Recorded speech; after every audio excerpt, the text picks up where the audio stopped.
me. I'm the crack. How's it going, guys? Are we good? Are we well?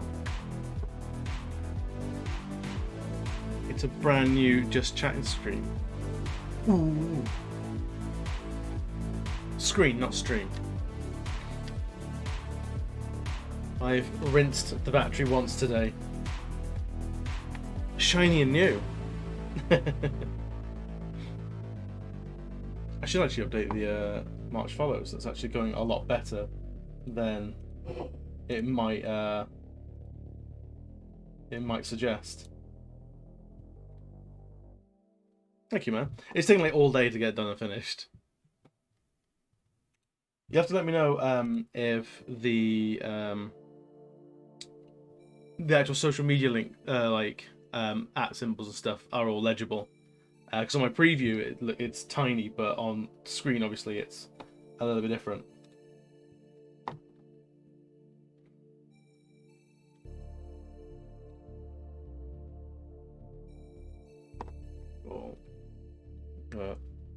On live stream maintenance, because I've torn basically everything to pieces and rebuilt it from scratch.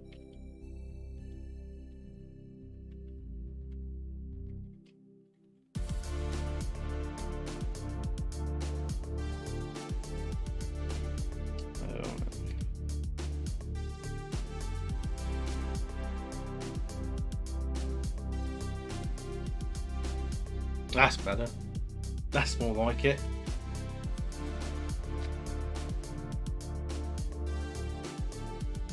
Excellent. It all works. This is living the dream now. Actually, Ali, if I could ask a favour, like we did with Doom Goblin the other night. The layering is a little bit lost with the screws. I can fix that later on. Can you do me a cheeky favour and unfollow and refollow just to see what happens? Because I've got my alerts set up, but I don't know if the sound is coming through. So I take the music down a little bit. See if anything happens with it. I give you permission. There we go. It works. Perfect.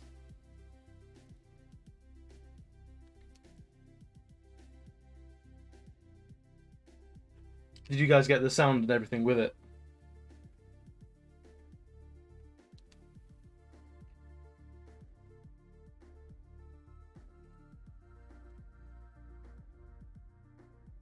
See if the sound worked or not. No sound. I thought as much. Yeah, I need to get more into OBS and sort that out. But at the moment, there's a little bit more of an on-screen jingle.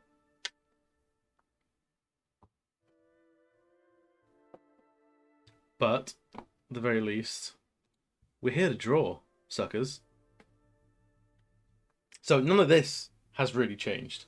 It's exactly the same. And I've not done any more of the actual orc either. I think hopefully we'll actually get this one done, dusted, and finished tonight. So let's crack on. How has everyone's week been? It feels like longer than a week since I last streamed any of this orc lady.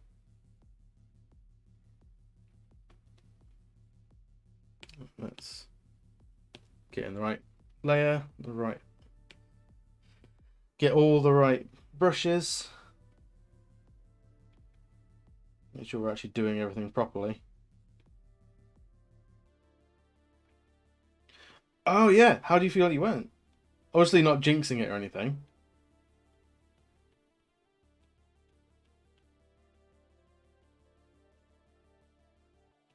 But I bet you smashed it.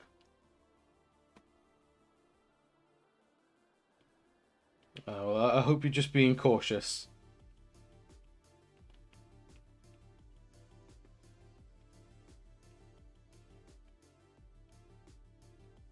May the employment god smile upon you.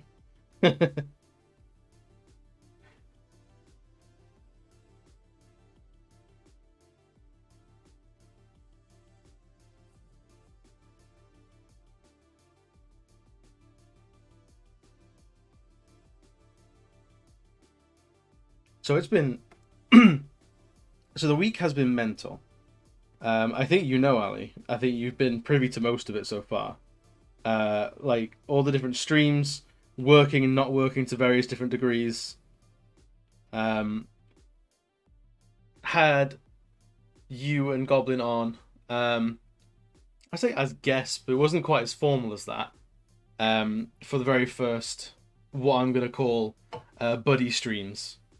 Anytime I have like a stream where it's me and someone else, it's gonna get categorized as buddy stream because I feel like it's a nice little, it's a fun little title for just like friends romping about games, having fun. So that was what, Saturday, and that feels like a month ago. So I'm still shuffling things around the desk. And Sunday, I think I just collapsed mostly. Sunday was Soak's like community stream, which was a hell of a lot of fun.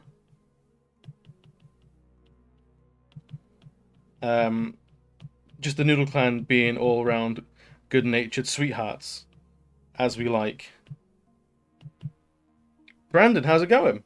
I'm good, man. How you doing? How's the beginning of your week been?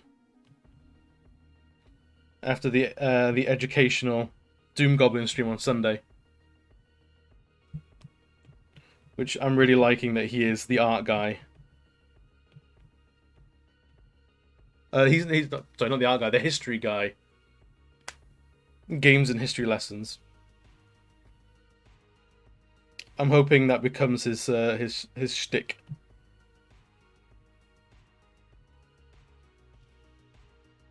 Yeah, this week I'm good. I've got the week off normal work, just doing artwork related stuff and stream related stuff. So building a lot of stuff up from the ground again, as if it wasn't like not too long ago that I did it the first time around, but already learning so much more again.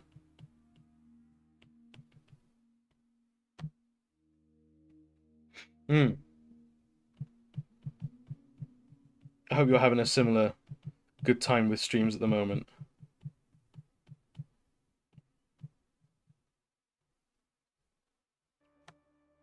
Ah, thank you, man. I appreciate the enthusiasm coming into it. So, I think it's a little bit of a lucky one that you're gonna catch. This is the first one because this will be the first one I think that I properly finish on stream. Because this is as she finally stands. So really, all it is finishing off all the shading, a little bit of background sort of work, and then sort of decorative stuff to fill in the negative space, and we're basically done. If it goes quick, then we'll see if we can do something else. I don't know what. I do actually have some owed 60-second bits as well.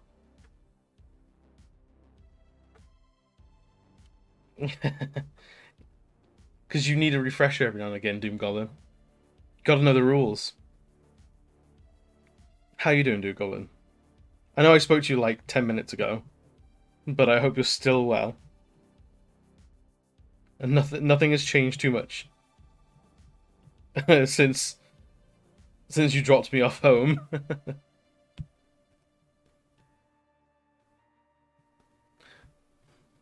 Hey, buddy, fuck your own rules.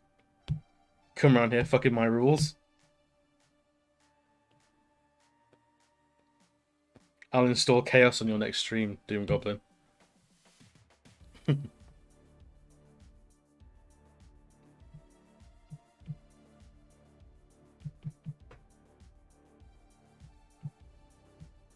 So yeah, we've got, I think the most is going to be this bit, all these dreadlocks, because there's so many of them.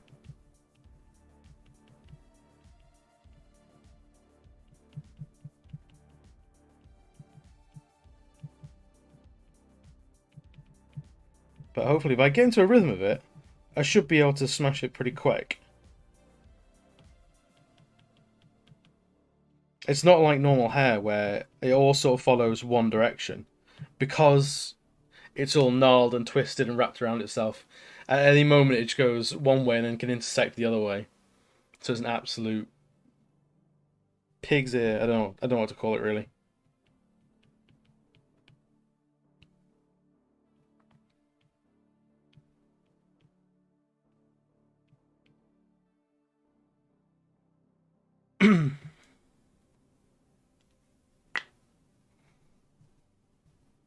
And of course, there's the secret penis, which I'm gonna see what the retention of knowledge is for this for you guys.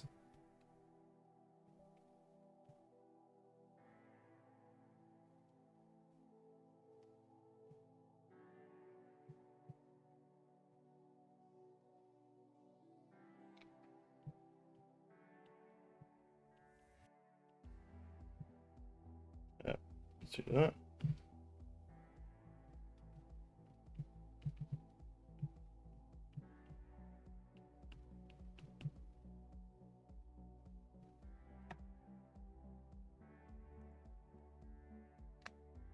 Oh, for fuck's sake!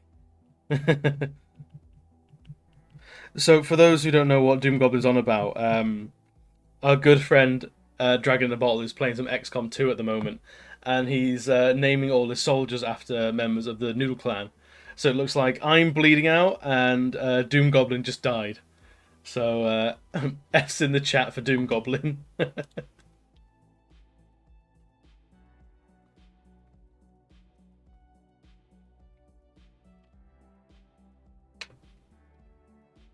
I probably drink some more. Uh, from the grave, an F. They've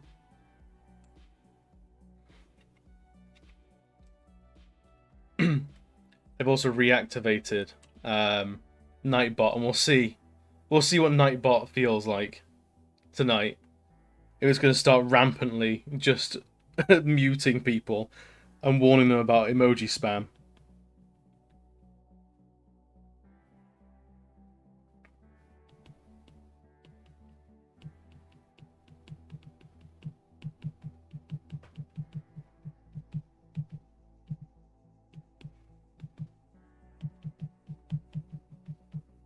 So I wonder, Doom Goblin, if he's using us as cannon fodder for other members. If there's any like favoritism going on in there,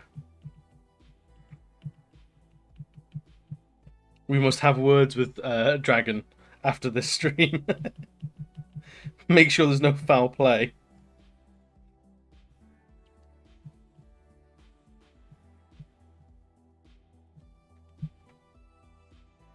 Yeah, right. Mehmet seems to do very well in the clan. I don't know if the Noodle Clan's at the point of insider trading or not yet, but it's very sus.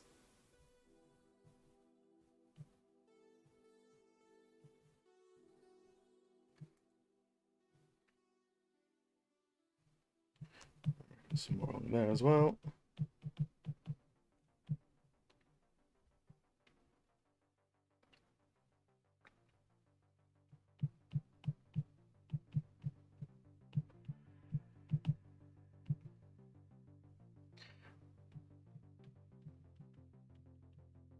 So I need to get on with something that I owe Doom Goblin,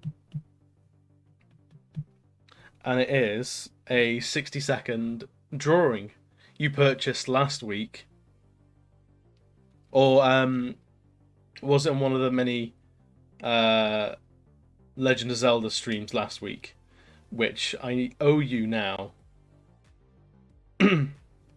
So if we will, I reckon. How are we doing this? 1,000 by 1,000. Yeah.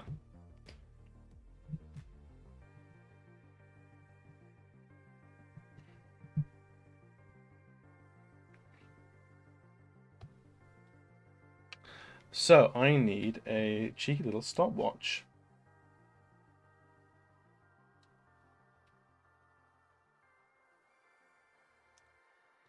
Oh, some clock you'll do. Timer.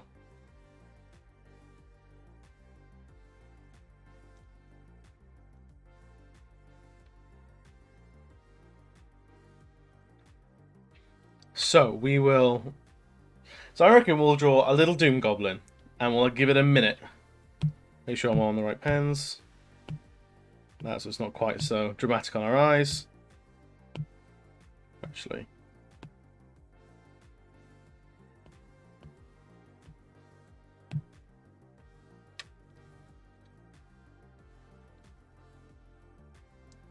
Your corpse reanimated.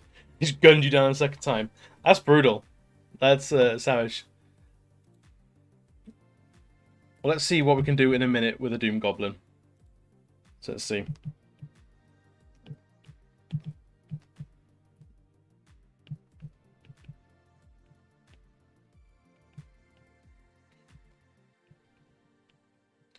So let's go like that.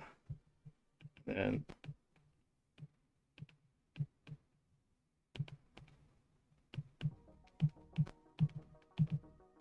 big ol' ear piercings.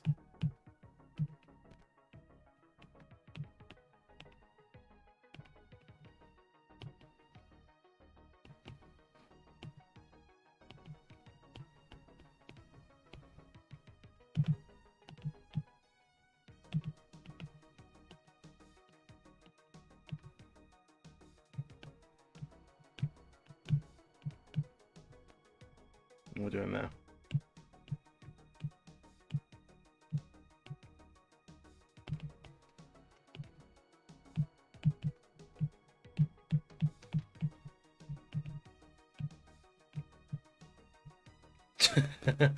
Basically panic drawing, absolutely. I am terrible for seeing, like... I feel like I've done you dirty there a little bit with the mouth. Let's give you an extra few seconds.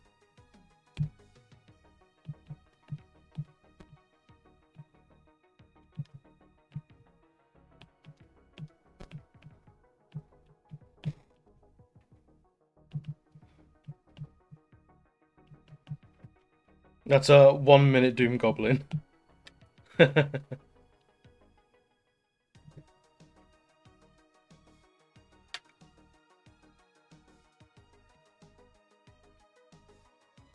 then what we'll do...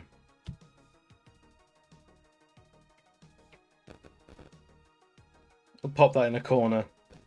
And then we'll fill up the sheet as we go and we get more of these things. So I know I owe a Dragon in a Bottle one as well. The 1 minute Doom Goblin.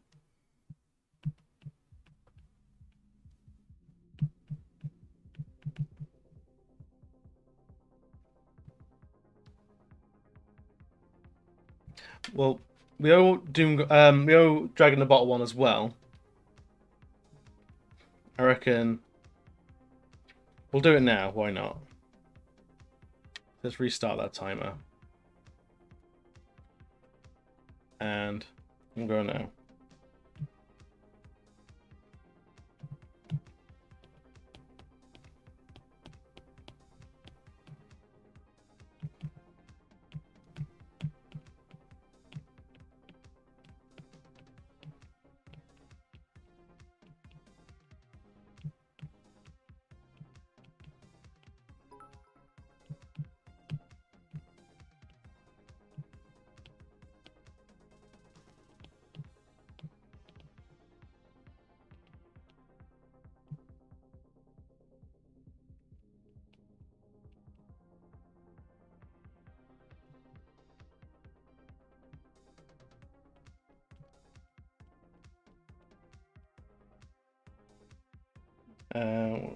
No.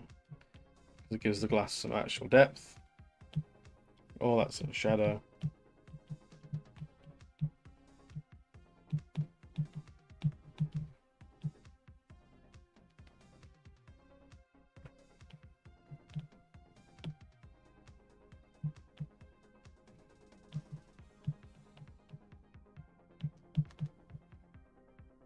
And there we have Doom Goblin. Sorry, no, we have Got Doom Goblin on the brain. That's Dragon in a Bottle.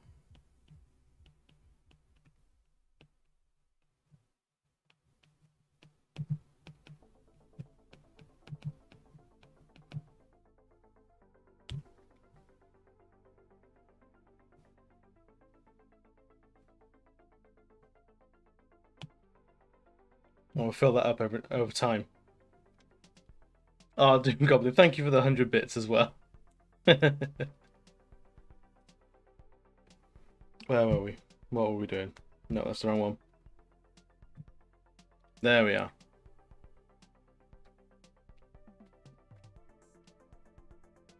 Hey Nicholas, how you doing? How's your week going?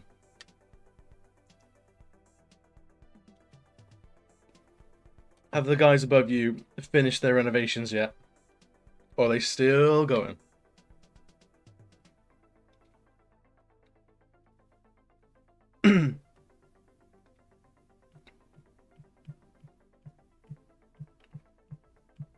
I sympathise all the noises.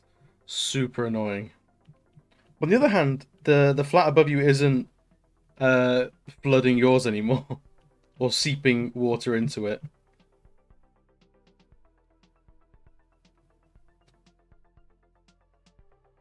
Oops, they're pulling some extra hours.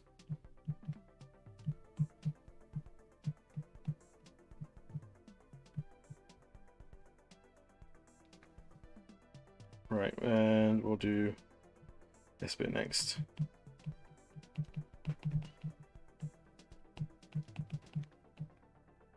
It's a small price to pay for a dry apartment, I guess.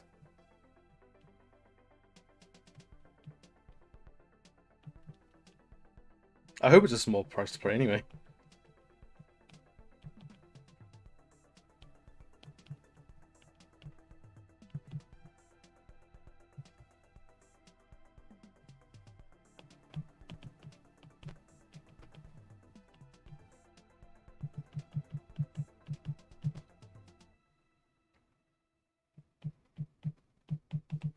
And then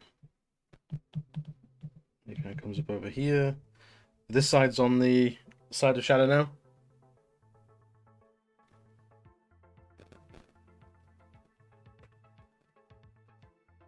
It goes back through under this way. Go down here.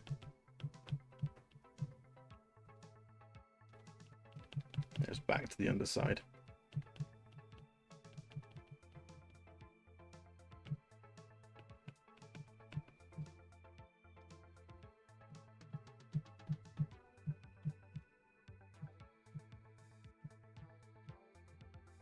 So that 1 minute sketch has absolutely spiked my adrenaline now.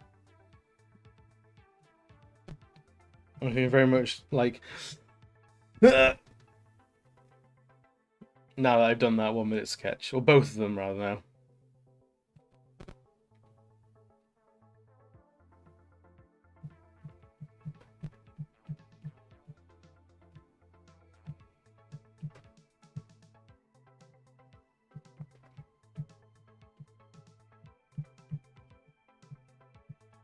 Cool, so that's another dreadlock done. I'm not liking that shadow on top there. I know it's technically incorrect, but I think I might just have it all continuously at the bottom here.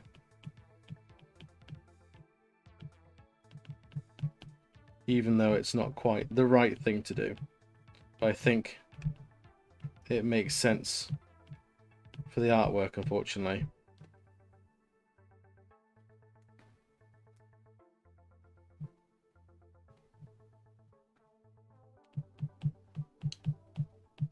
So I was saying before how my week has been going. It's been going good. Last night, my partner and I sat down and we finished One Division finally.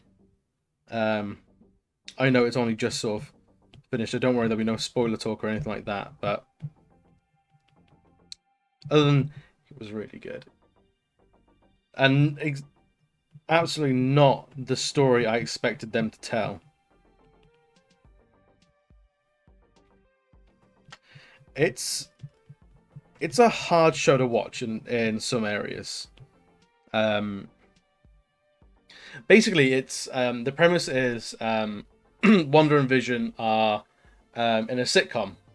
And it's the whole like the mystery is, well, why, how are they in this situation? Yeah, they're movie characters, but they shouldn't know that they're in a sitcom. Um, and so it starts off with them just kind of like keeping things quiet and like, okay, let's not let the rest of the show know we know it's a show, and then it sort of unfolds from there. But it's a lot of dealing with all of Scarlet Witch's trauma and all the crap that she's gone through. Um, so it's a really good look at like post-traumatic stress disorder, um, and just dealing with like loss and all sorts of stuff.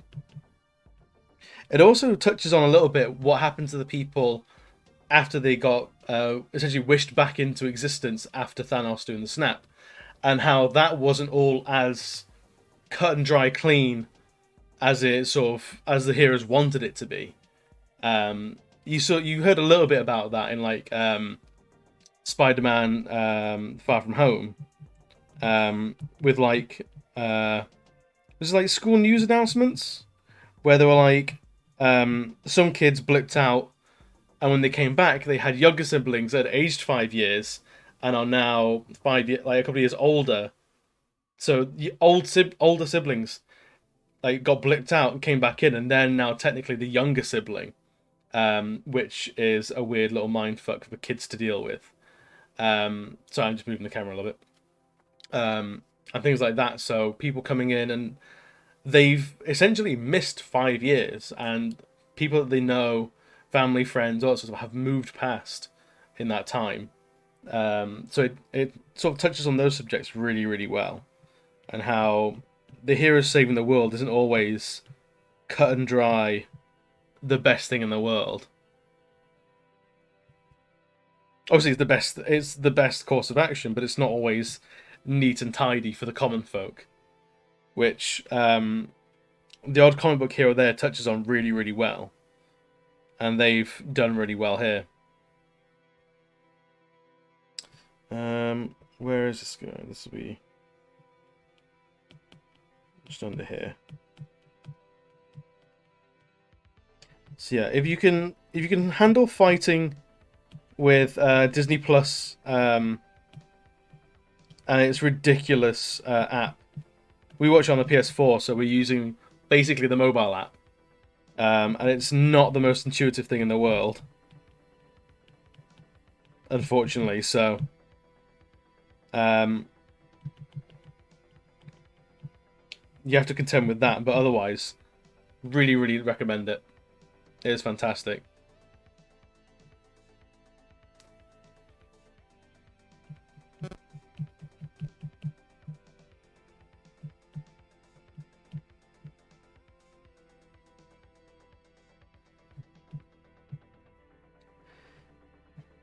Also, I think there's one bit that I think no one is talking about with WandaVision, and it's the state of the credits. It's not good. It's really weird.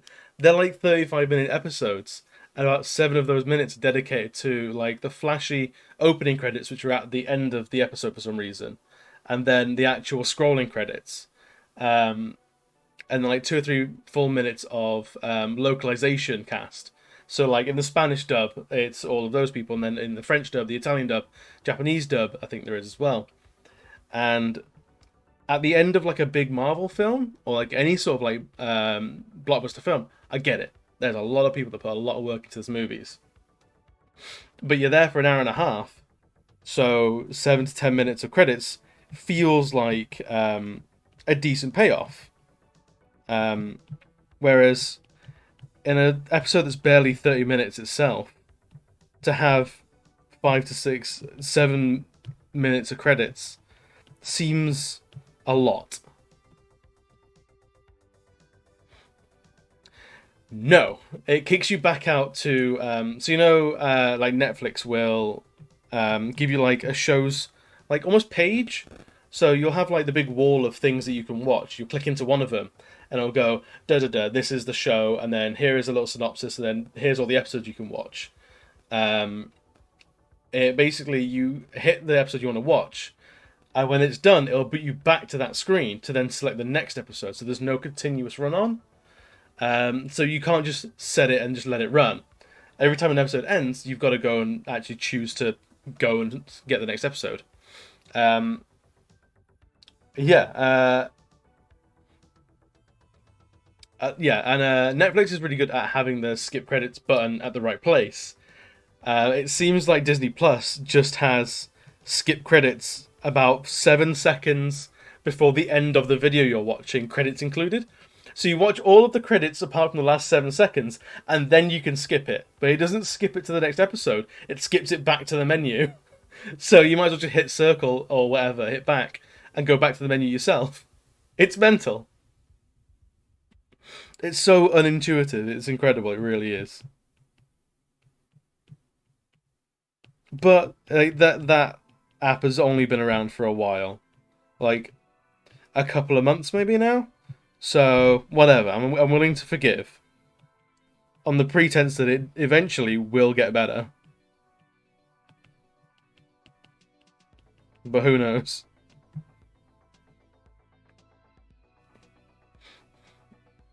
Oh, your skip button does work. Maybe it's just there's inconsistency between versions then, I'm not sure. Not that we've ever really used the skip button much, because it's so fucking pointless. And it's like, it knows that you're at the credits, so you want to watch the next episode. If you hit the end of the episode, start the credits, you back out to the menu, and then go, and then it will start recommending you the next, um, the next episode. So it knows you're done with it. It's incredible. Beans, how you doing? How's it going?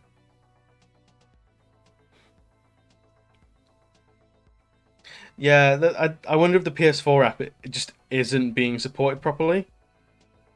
Um, which is what it is. It's whatever, man.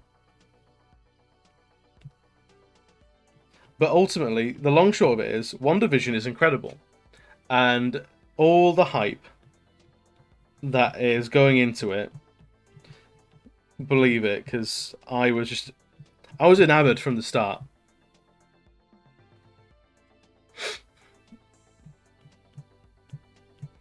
You're in class right now, Beans. What are you learning? Is it some key life skills, or is it just academic nonsense?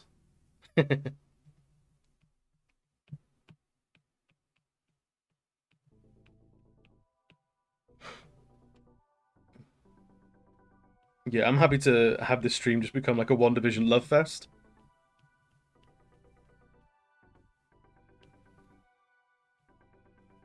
I will say if you're expecting a superhero, they fly around, smash each other up a bunch, and destroy half the city. That WandaVision is not the show for you. It is not a super. It's not a superhero like film in the same sense as like Age of Ultron or Infinity War or something like that. Um, it is much more a mystery show than it is like an action show. So I would bear that in mind and don't go in thinking, "Oh, we're going to see Scarlet Witch and Vision beat the crap out of 1,000 bad guys," because that's not what you're in for by any stretch. Yeah, it's a sitcom. It's a sitcom sort of mystery, borderline horror like show in some parts. Like the stuff that it shows you are kind of like, woof. Oh god, Avian's got a 60-second sketch as well now. All right, 1 second. So at least you bought it at the responsible time when I'm actually drawing.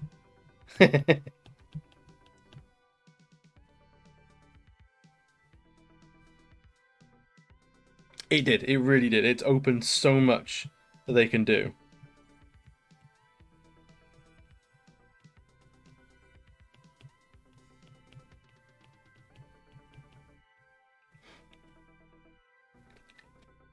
It's not like I don't want you to use it. Right. Avian Lion.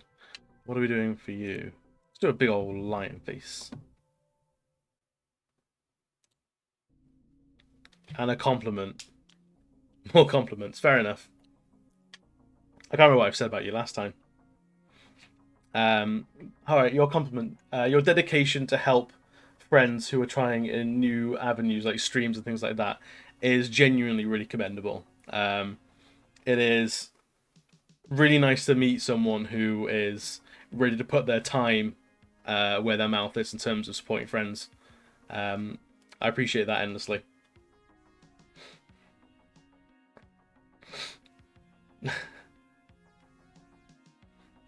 How's it going, Brandon? It's good to see you. We're about to see a minute sketch for Avian Lion. Let's see how much of a lion I can draw in a minute.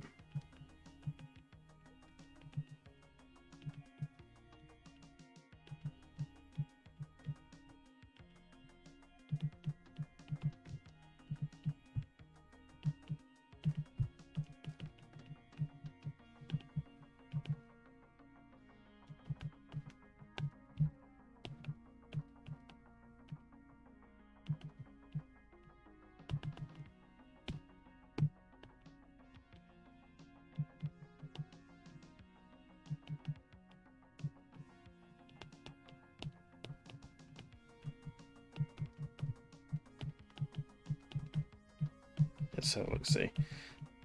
So the minute sketch seems like a good way to shut me up as well. I can't really talk and draw this fast. And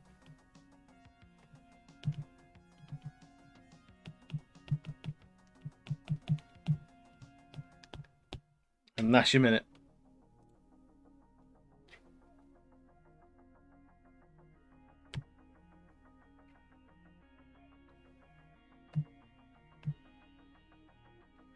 Cut this out a little bit.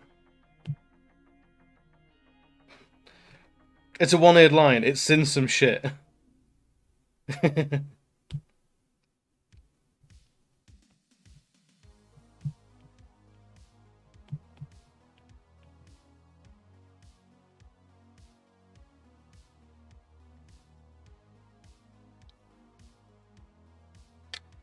Yeah, so in the comic books, Wanda and Pietro, Quicksilver, and Scarlet Witch are Magneto's kids. They, in the cinematic universe, are not, purely because they didn't have the rights to Magneto at the time.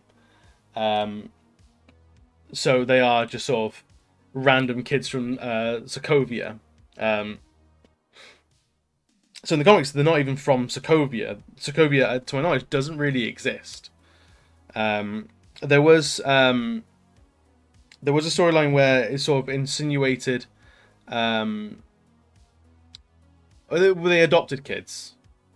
I thought they were direct relatives.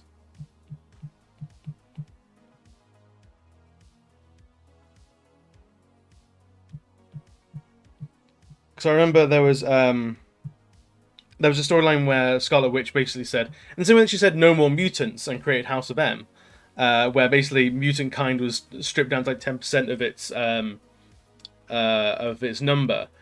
She did the same thing and said, "I end the line of Magneto," and Magneto died. Like all of his family died, every relative died, but one of the Maximoff kids didn't die, and so it was revealed that one of them wasn't actually descended from Magneto at all. But I don't know what exactly happened with that storyline, because comic books are fucking mental. And I can't keep up with them sometimes.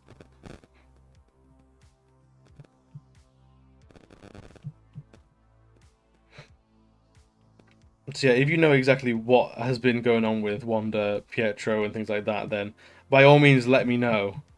But it's just a fucking yeah. I think it depends on who's telling the story as well and what universe it's all set in. Comic books are fucking crazy, man.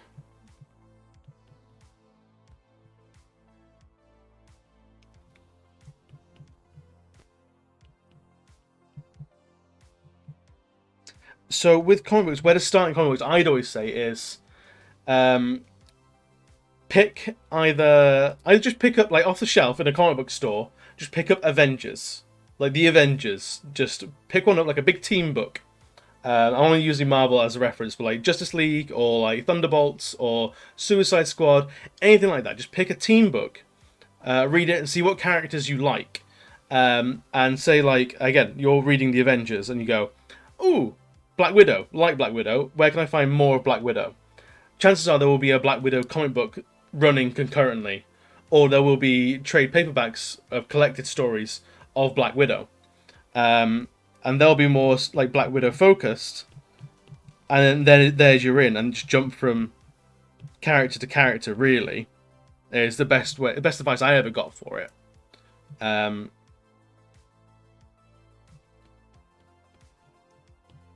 yeah, the old like alternate universe stuff does muddy the waters a hell of a lot. Um, but with comic books, it's sort of like eventually you'll know what a character's about, and the specifics of what's happened doesn't typically matter too much. Like the overarching canon of comic books, don't bother trying to make sense of it because it doesn't make sense.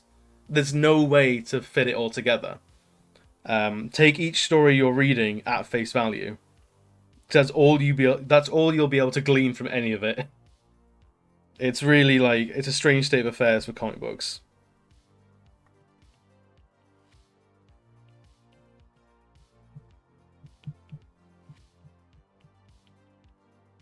And even then, like depending on what you like out of comics, can be what stories do you want to read. So like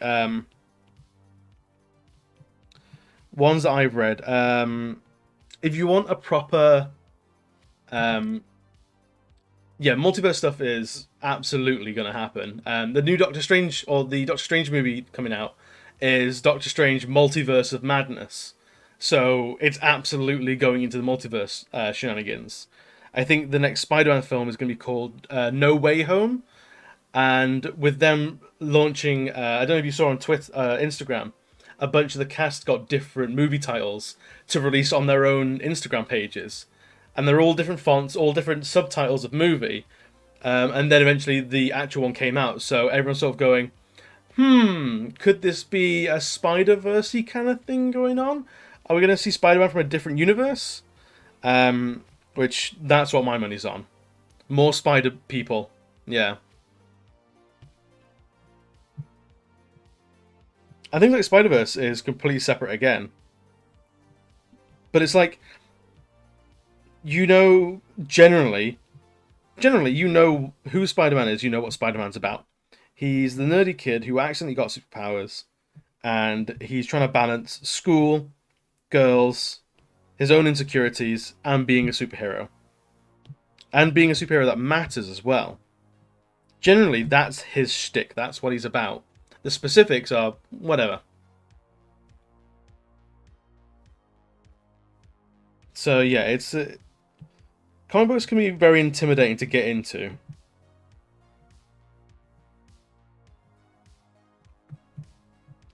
But ones I really liked were there was like a whodunit murder mystery called Original Sin. So Original Sin was all based around someone killed the Watcher. Now the Watcher is some otherworldly being that just kind of literally watches everything that happens in the Marvel Universe. He's there to just watch, record, and never interfere. So an incredibly powerful being and knows a lot about the universe. So the fact that someone went and just killed him and stole his eyeballs leads to who did it, why did they do it, and what are they going to do with it. So it gives you a massive sort of whistle-stop tour of all the things that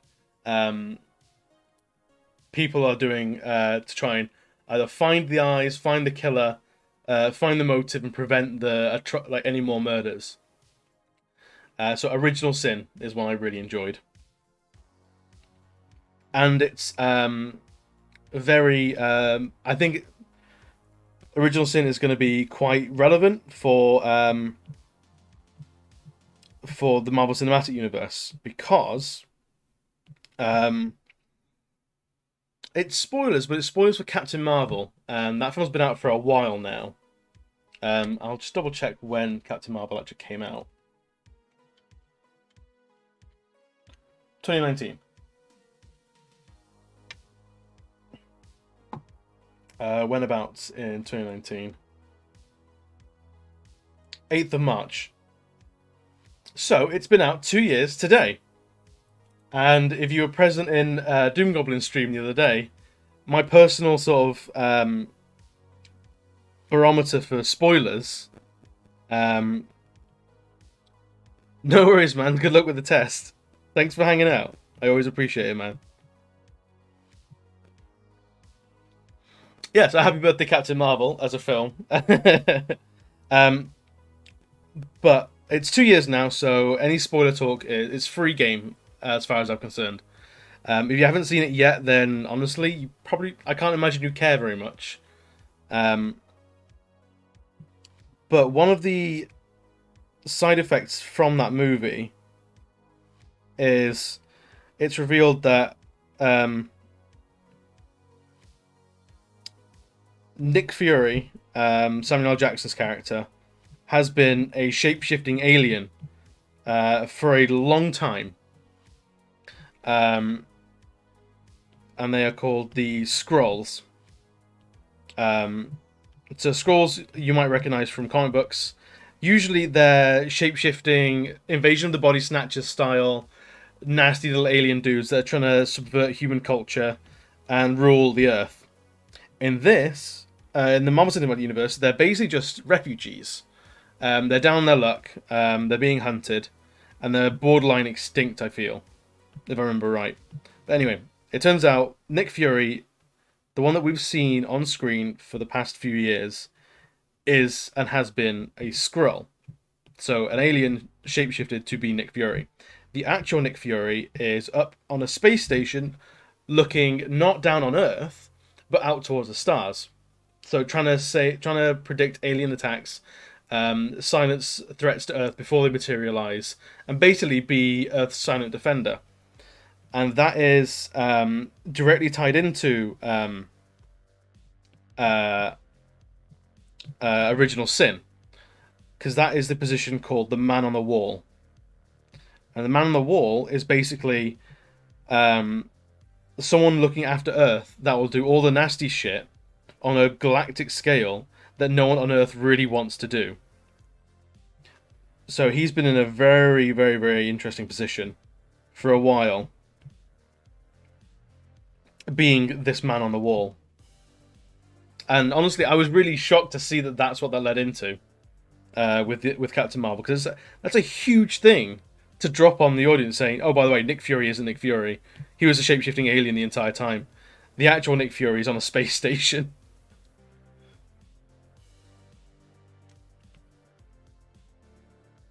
I remember being sat in the cinema just sort of mouth open, like, really? You're going there? That's what you're doing?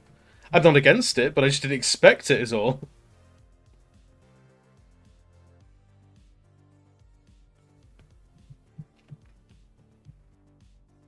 So yeah, Original Sin might be well worth reading up on for the next round of Marvel films. Assuming they put the Watchers in one of the Guardians of the Galaxy films, so they're in there somewhere. But if they become more of a thing, we don't know.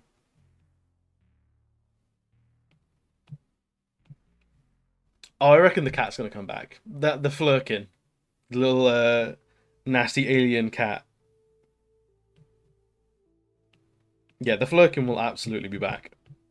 It was too meme worthy not to.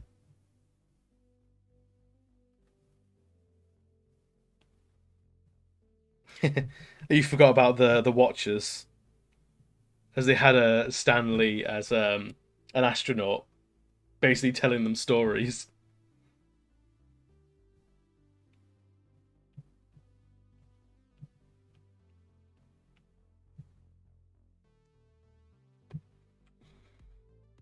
The right cat can be awesome. I like cats. I'm not gonna lie. Yes. Oh, I know this cat's name as well. God damn it. Is it like Draken or something like that? Um,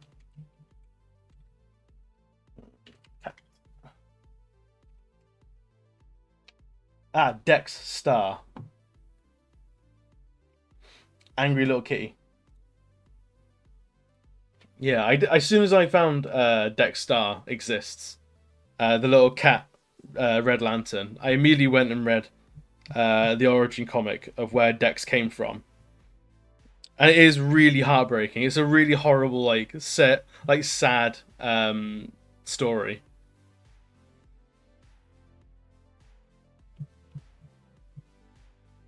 Oh, the Nick Fury imposter scheme. Yeah, yeah, yeah. Yeah, that's gonna be. I think that's gonna be the flavor of this next run of Marvel films. It's gonna be everything you thought was true, slightly not true.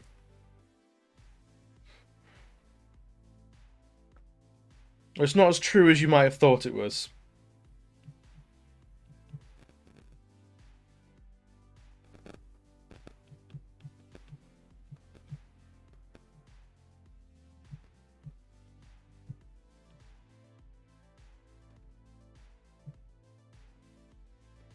I'm excited to see what the Marvel Cinematic Universe does from here on out. Like, I'm not waiting with bated breath, but when it happens, I'll be happy to see it. It's like I know it's coming and I know it's going to be of a certain quality, so there's no point really getting that excited for it or like biting your nails trying to go like can't wait for it to be here. But when it is here, I'm going to go see it. But I'm not going to twist myself into a pretzel with excitement before it's actually arrived. If that makes sense.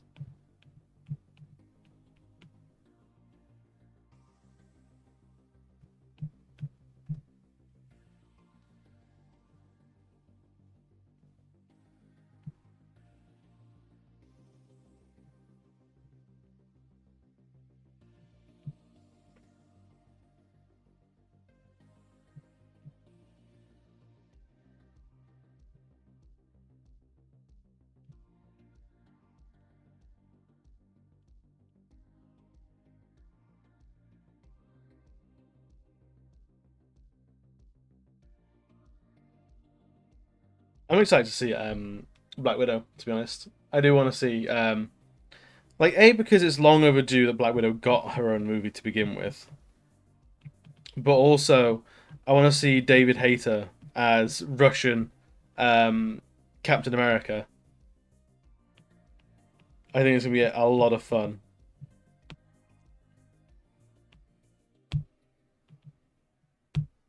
Because David Hayter is an absolute riot,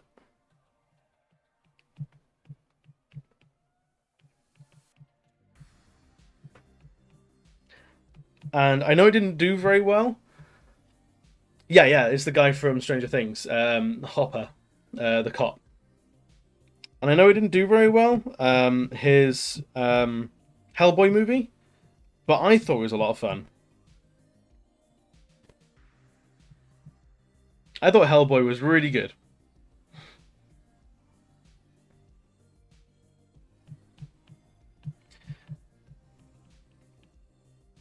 It's because you're a surly so and so, Doom Goblin. That's why.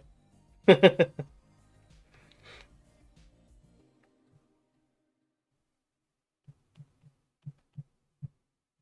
you're a surly man's man, like Hopper.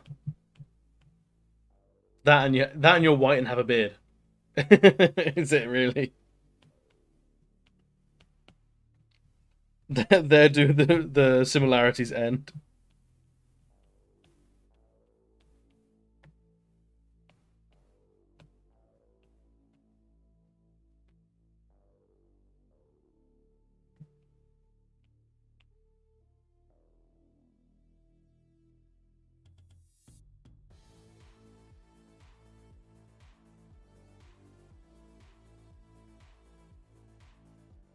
Although it's alright. At least you get the hero of the story, like one of the heroes of the story.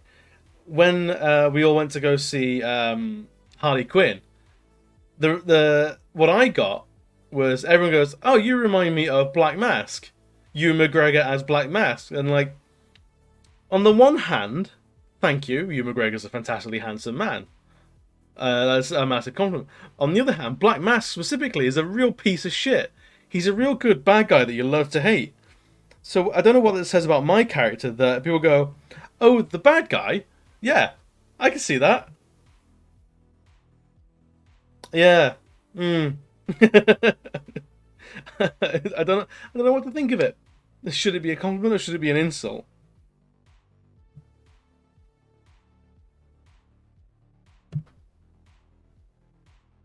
All right, this chain is going to be an absolute nightmare to color in, or shade rather. Let's just start with the shadow from one link to another. Shadow link. I'm sure there's a Legend of Zelda joke in there somewhere.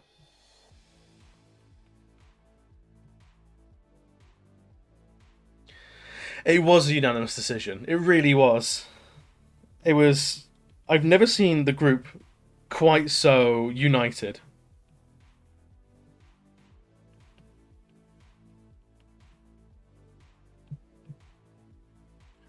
I suppose I should be happy that people didn't say, "Oh yeah, the Joker." I can see that. I don't want to be the Joker at all.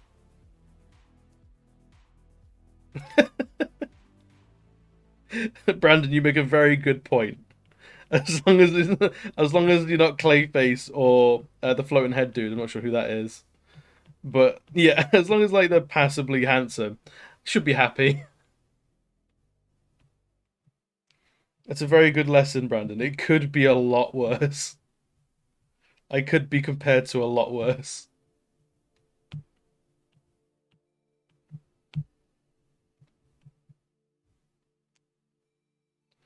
I mean, I choose to believe it's I'm compared to Black Mask because much like you, McGregor, I'm disgustingly handsome and endlessly charismatic.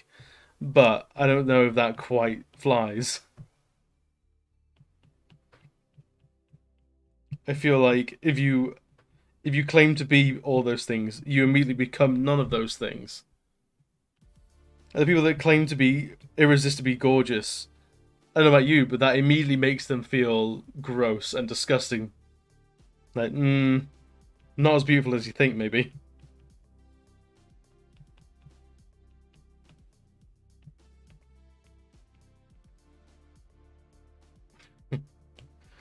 Fucking Black Mask.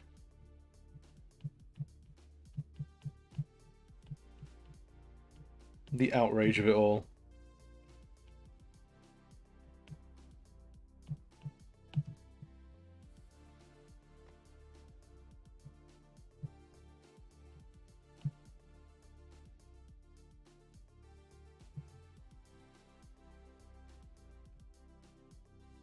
Although Harley Quinn is another film.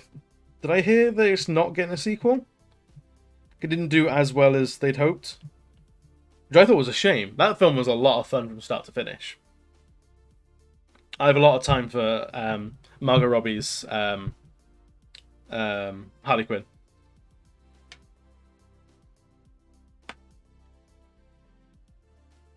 Yeah, he's a Scottish lad.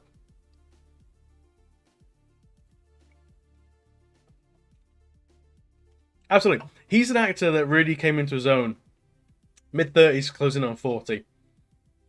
If you look at him train spotting, yeah, he's an alright looking dude, but, And then some of his other films, and then he sort of hit a point where he goes like, he's matured, he's arrived, he's now a man. What a gorgeously handsome man at that.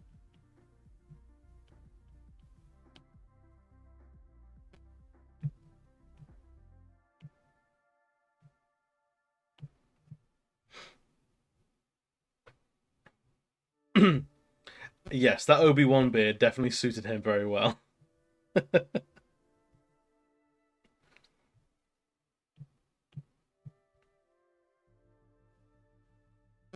Alright then, let's shade in some of these chain links.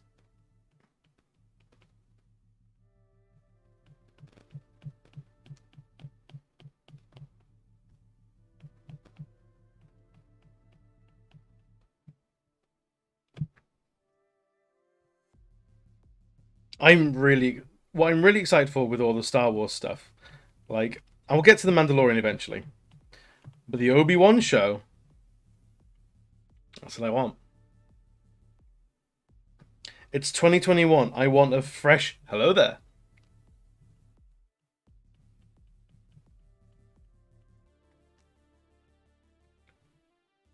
Should that be like something for the channel?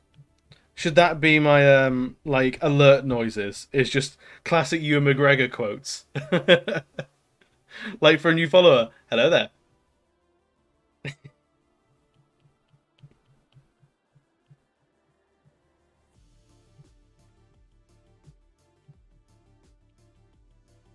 I was talking to Doom Goblin about this earlier in the week.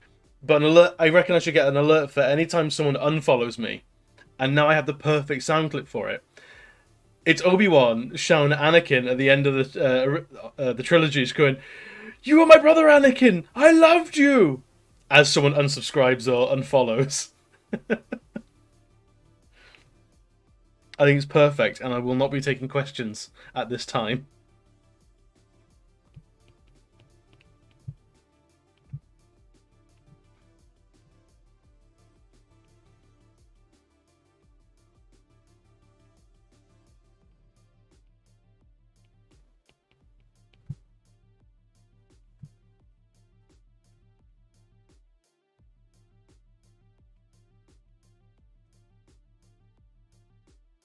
I might have to put some real time to actually making that work.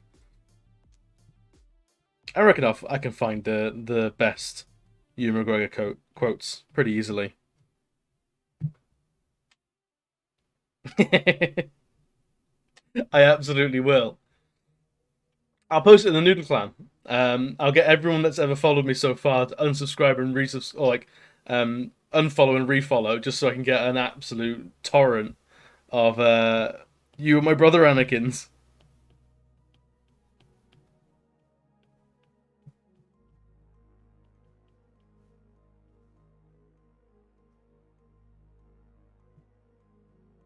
I unfollowed you and then refollowed you to trigger your new follow icon or your new follow little bit of fanfare. I was right back. Try and make out that I just left you in the cold.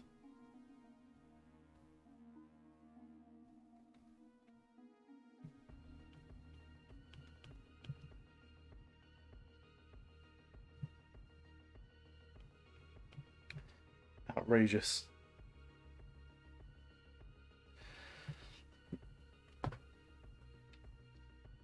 Nah, Brandon, you're fine. You're a good wholesome dude. It's me and Doom with just unlikable knobheads to each other.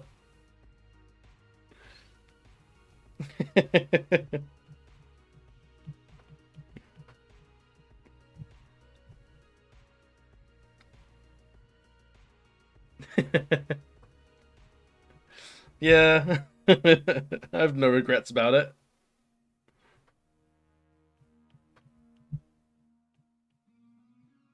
Look, it's a good follow alert. Is all I'm saying. You should be proud of yourself. It suits you down to a T.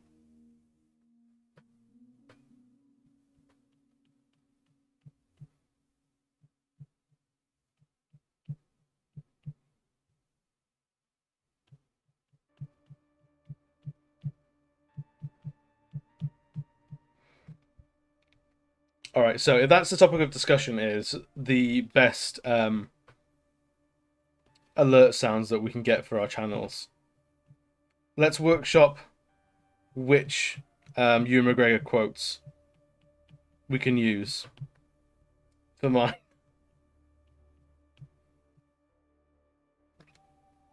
So absolutely, hello there for followers. I'm down. I'm down for that. We've got subscribers, we've got bits, and we've got raids left to do.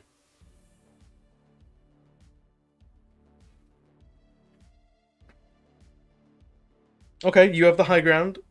Well, I have the high ground being the quote. What is the what alert is this for?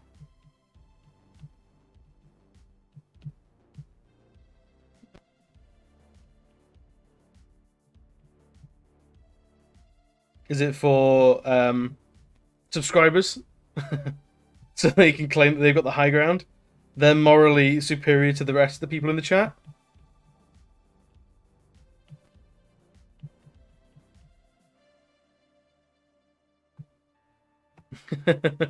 Oh, it's just a good quote. You just like it in general.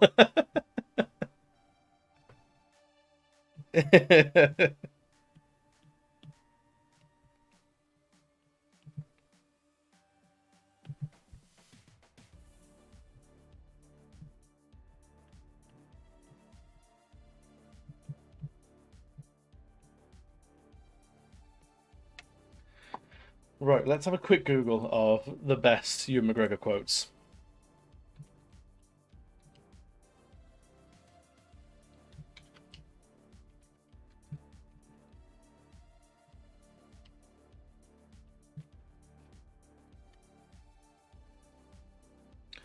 Ewan McGregor movie quotes. There we go.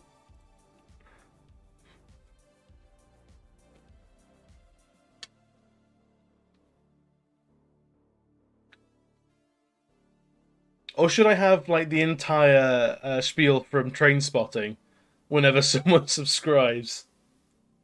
Well, choose life. Choose doing everything.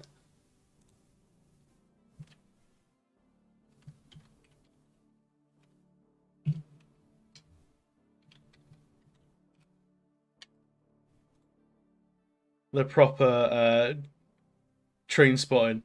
Choose life, choose a job, choose a career, choose a family, choose a fucking big television, choose washing machines, cars, compact displays, electrical tin openers, choose good health, choose low cholesterol, dental insurance, choose fixed interest mortgage repayments. Yeah, it goes on a bit.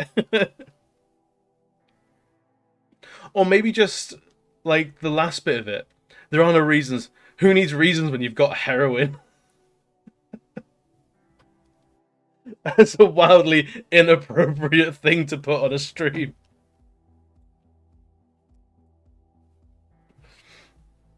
Oh, I can hear Twitch's TOS teams kicking down my door saying you can't do that. Excuse me. I hope you're all covering your mouth and wearing masks as I sneeze on stream. Coronavirus.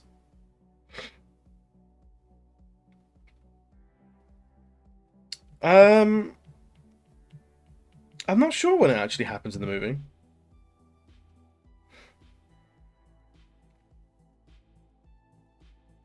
I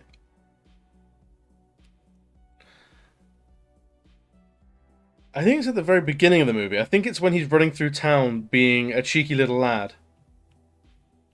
Um, he's sort of like I think he's just scored big or something like that. So he's on his way to do all the heroin rather than having just done it all.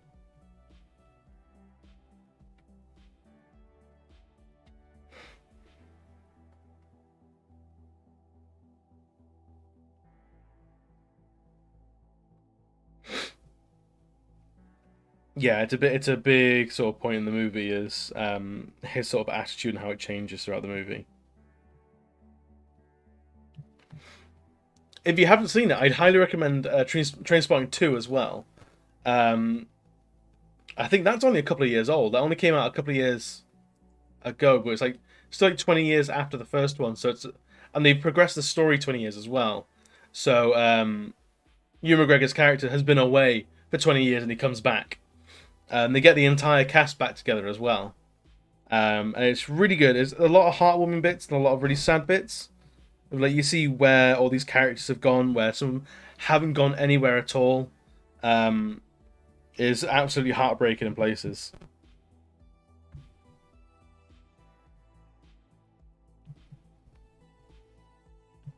But yeah, Trainspotting 2. If you like Trainspotting 1, it's it's more of the same, but it's different enough and still poignant enough as well. Still got a lot of message behind it.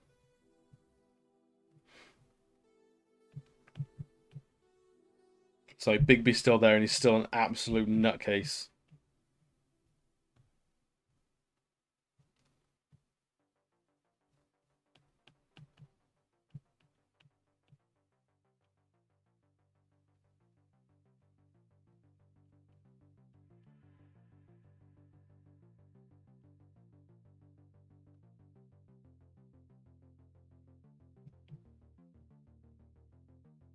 I'd always recommend getting the book of Train Spartan as well.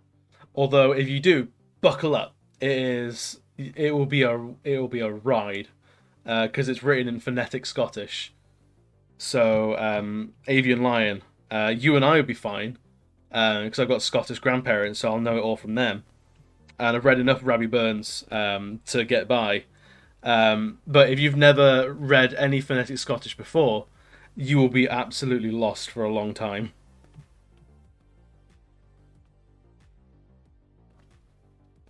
I I'm not the most well versed. Um, what's one of my favorite poems that my grandparents ever had up on the walls was "Wise Like Us," and that's written in phonetic English, Scottish. "Wise Like Us, damned a few and there a died."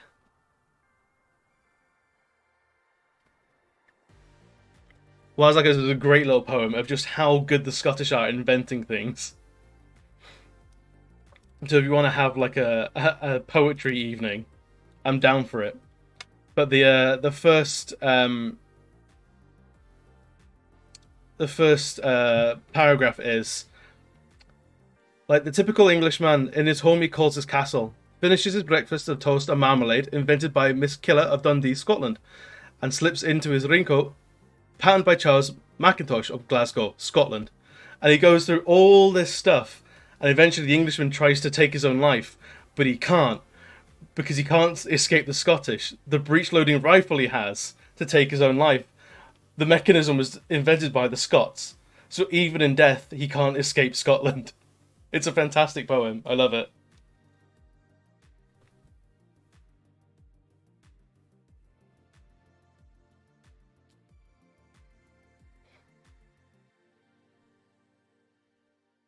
Ali, by all means, feel free to tear into me at how terrible the Scottish accent was. I used to be all like half decent, but I've not been that way or spoken to any of my Scottish parents or that side in a long time. I'll settle for passable.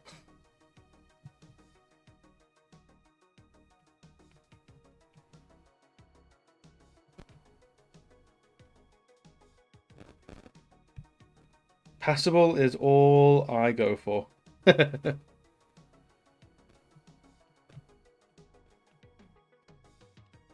Doom Goblin, if you want to insert yourself into that, then by all means. If you want to elect it to be a dig at you.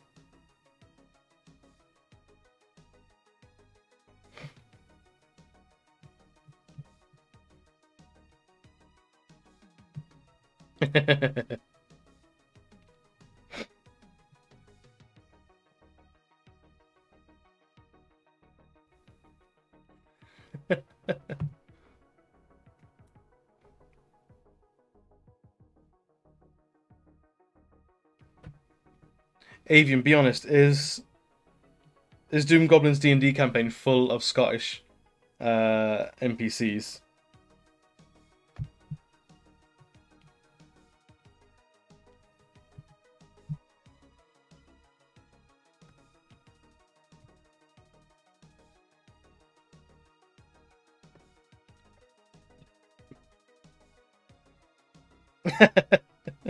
Only a little bit, only every now and then.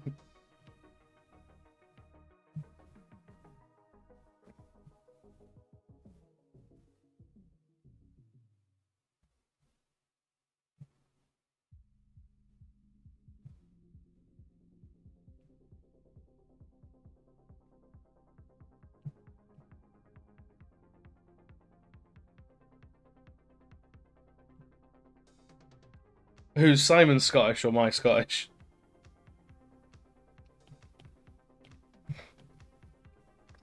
I have been low key wondering, like, because I've got Scottish grandparents and Yorkshire based parents, I don't have the strongest Northern accent in the world, but it is there, and I pick up a lot of words from them. So, so I will say a lot of things like "it's nae bother," because my parents did, my grandparents did. But it's very much like I'm not Scottish enough to have the accent, so it feels like almost cosplay a little bit. Oh, hang on, what's going on here now? So I've been wondering if you've been, as we've been playing like more and more games, thinking, is he just fucking trying it on? Is he just having? Is he just trying to see if that'll fly?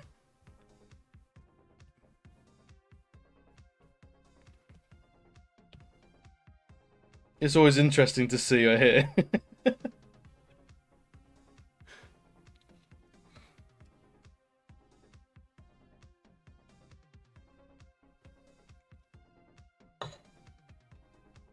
You do it doing Goblin to take the piss though.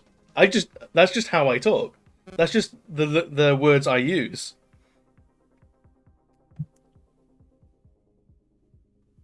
Fair enough. At least you hear an English, like at least an English accent. I had a coworker once ask me in the straightest of faces where I was from because she assumed English was my second language. So,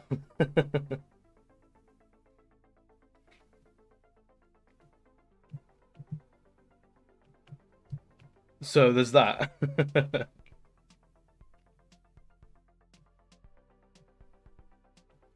Again, I didn't know if I should be insulted or confused at someone going, "So where are you from, really?" Because you don't sound. Your English is terrible.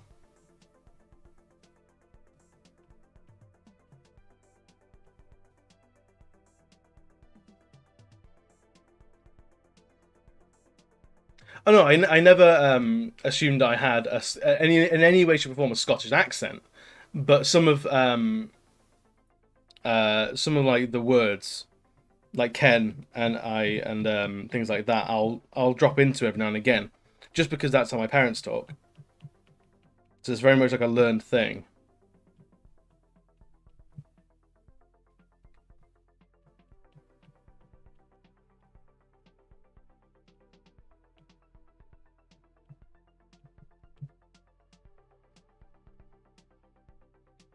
You've had an Irish lass ask you where in Ireland you were from.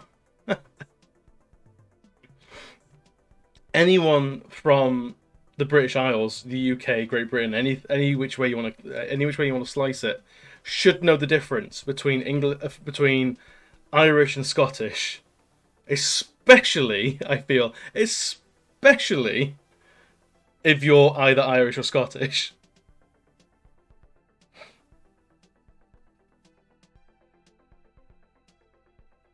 I'd say you've definitely got the Scottish accent, but I it's not the strongest thing in the world. It's not the strongest one because you've said, am I right? I was hoping I'm hoping it was you I was talking to, and you said you've moved around Scotland quite a lot. So I don't know if that's had any impact in sort of you haven't got a like you haven't got like an iconic sort of Glasgow accent, or you haven't got you're not definitely from Edinburgh. You're sort of like a more sort of generalized Scottish.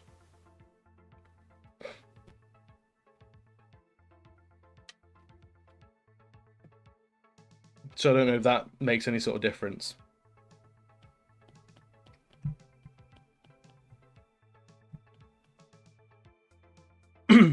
Told you sound Canadian. That's different. That is very different.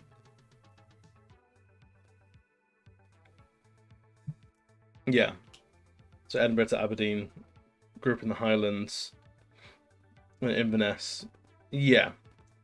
So you've basically picked up enough Scottish bits and bobs to your accent to really sort of even you out to like a generalized Scottish, not a hyper specific. Don't know what you're talking about, eh? Doing nothing to help the situation, Ali.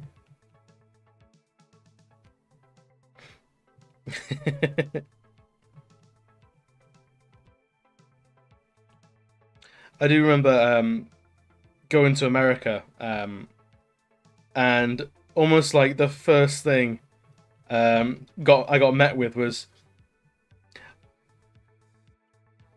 "Are you Australian?" No, very much no. Nothing against them. They seem like nice people, but I'm very not.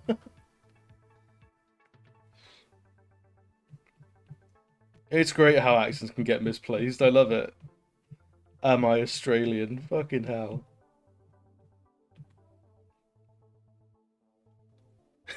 I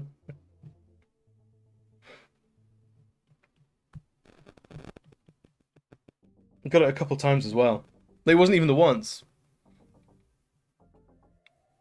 I remember I asked an American lassie watching a teenager. Definitely cringe. I feel like there's such a massive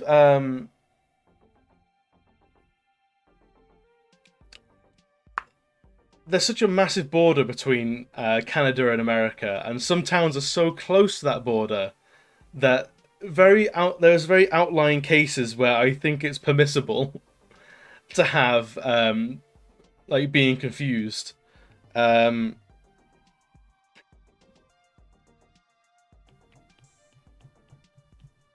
oh, was it? There's a particular American state which I've always confused a little bit with Canadian. Um, but it's I can't remember the actual state. Um, Let me have a quick look at American states. I know better than American county, British counties, to be honest. Um,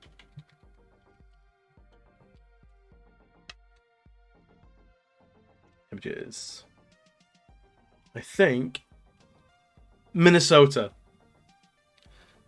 I think the Wisconsin wouldn't be a bad shot either. But it's specifically Minnesota.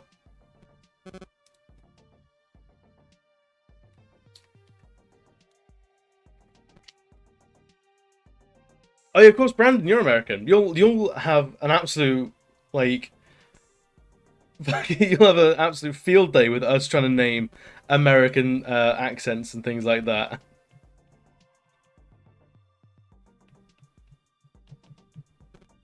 It's mostly from things like Fargo and things like that, where it's all in Minnesota sort of area. That's like directly on the border, so you still get a lot of A's. And oh yeah,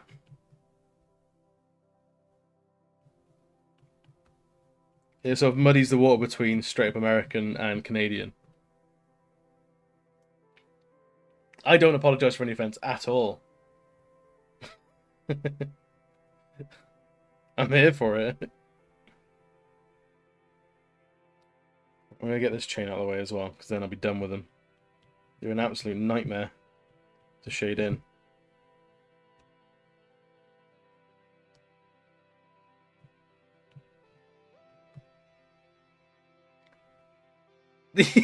That is the English talking. That's the tea swilling imperialist in me. I can only apologise for it. That's my mum's side of the family coming through.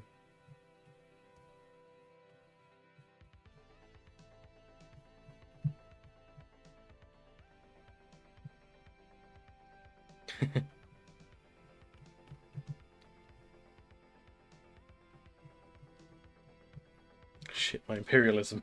Oh no. Just English things, yeah. Yeah, that's basically it.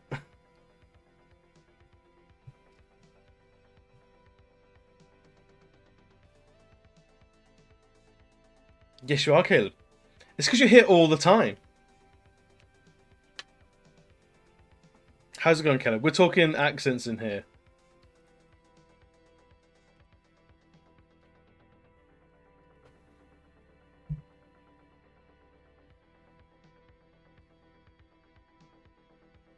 Caleb, I know you'll give a fair and just answer. My accent, is it definitely English? I had a co-worker think that English was my second language, so I've been unsure ever since. I don't know what to trust anymore.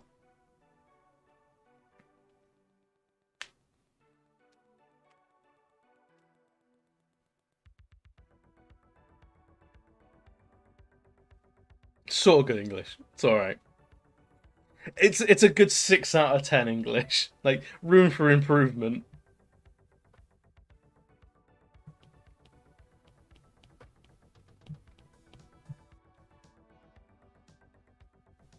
Not overly northern. Yeah.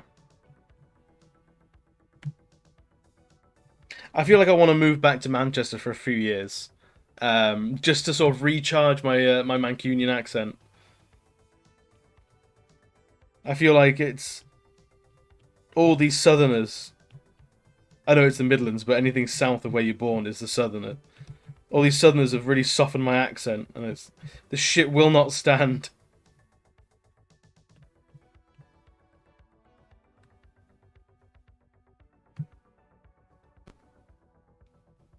I fucking love a really thick accent.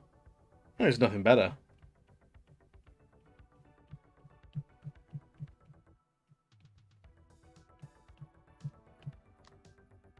Like I've spoken to some family members who are, oh, they're Scottish. They're so fucking Scottish, and I can't tell a word of what they're saying because it's that thick. But all the time's going, keep going, just talk more.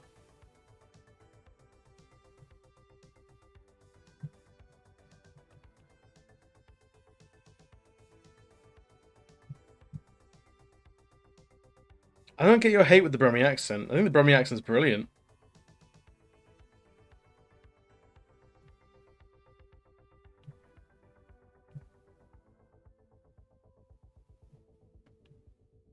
Who hurt you? Who in Birmingham hurt you, Doom Goblin? That's what we gotta know.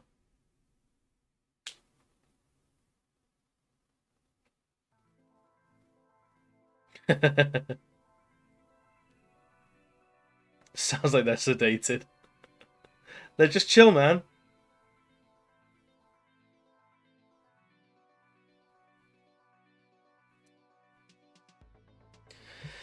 Yeah, I feel the only way I get to have a fun accent is if I go to a different country and I become the English guy. But then, who really wants to be that these days?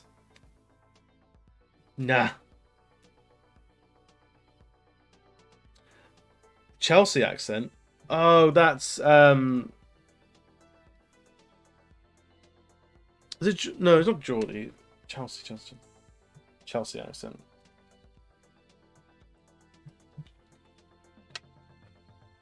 Um, it's just Chelsea. It's like it's all sort of rolled into London because London's big enough to have different accents in one city. So Chelsea kind of gets one by itself. Is Birmingham? Love Birmingham.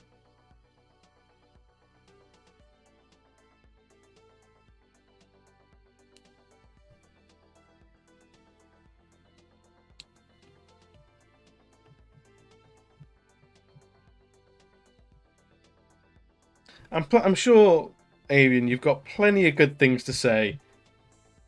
It's not just for your accent.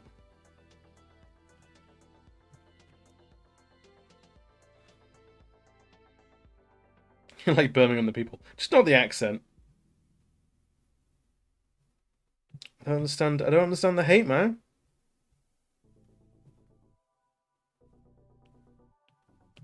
The Brummie accent, I absolutely love. I got a lot of time for it.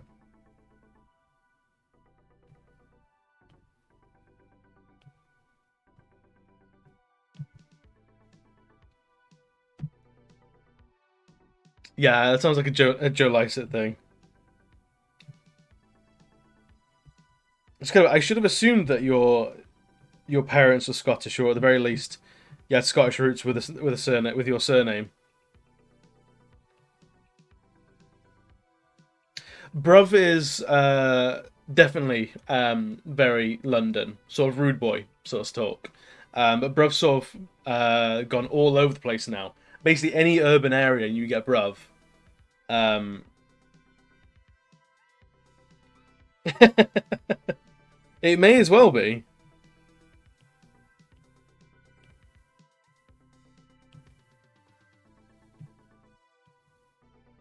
So intensely Scottish.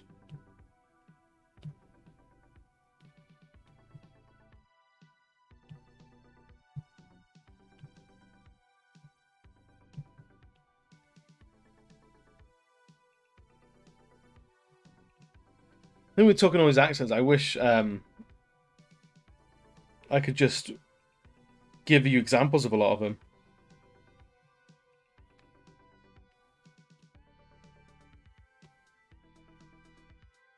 There was a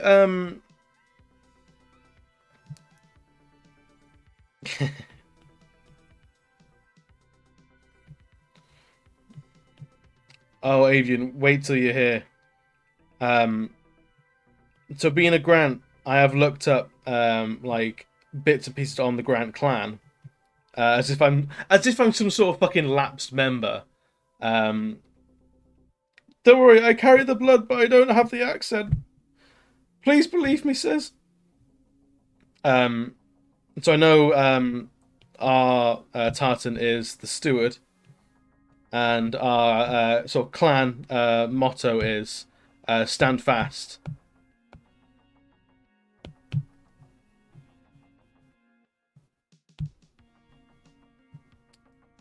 Just a little bit removed. Yeah, yeah. So I actually wore a kilt to my sixth form prom. I'll have to see if I can actually find a picture of it. It's got to be about somewhere.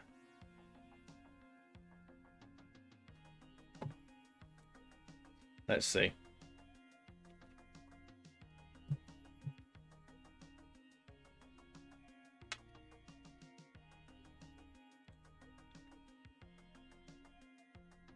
So there was definitely just the... I wore a kilt to prom, and there's only one person that checked if I was a real Scotsman. Because I absolutely was. The chilliest my nuts have ever been.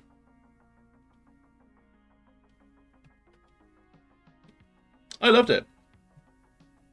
It was great. It was great fun wearing a kilt. Yeah, the ventilation. Yeah, the sporran. Yeah, it's the sporran that's the knife, not the pouch. Fucking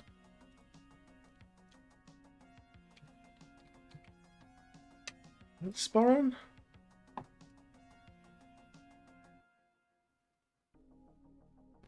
Yeah.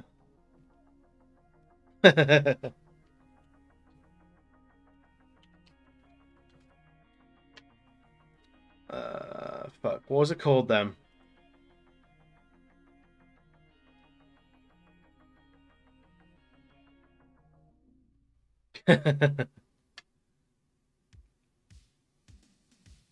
Okay. That's the sock knife. Yeah, yeah, yeah. Sporran's pouch. Fucking knew it was one of the two.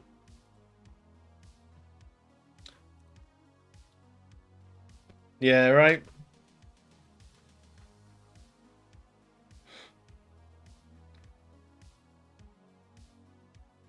Yeah, to the point of like we knew like I've had the clan heraldry like hanging up in my dad's house, my mum and dad's house, forever.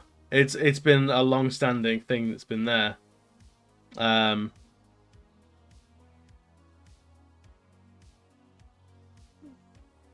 trip to the last hurdle.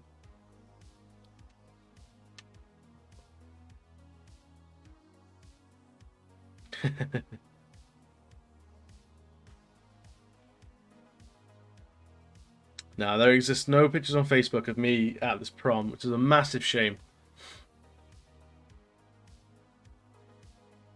To be fair, in my teen years, I was very camera shy, so there are not a lot of photos of me from those days. Probably for the best. Like my teen years, oof, was a state.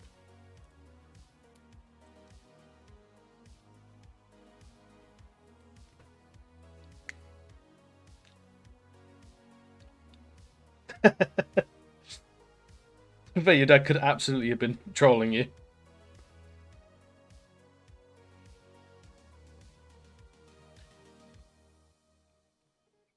Yeah, my own kilt is at like kilt sort of fancy set is definitely something I want to do.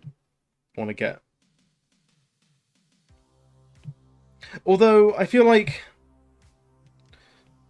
unless you've got the Scottish accent, kilts have sort of been co-opted by fucking idiots. Like the utility kilt has sort of ruined kilts a little bit. Get these fucking edgelords that think that they're the coolest thing in the room for having this fucking khaki or just black canvas kilt. It's horrible.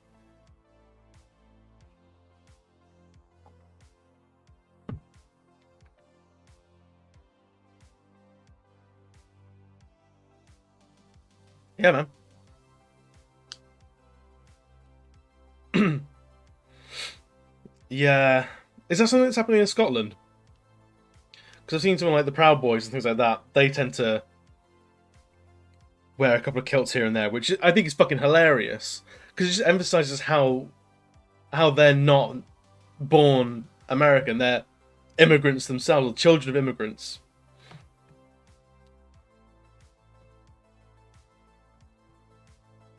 Which is fucking mental to me.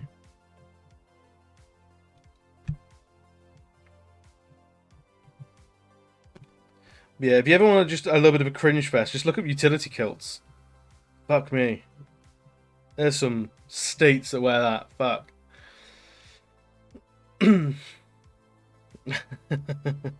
Yeah, the fashion's offensive, but it's on a long list of things that is offensive about them.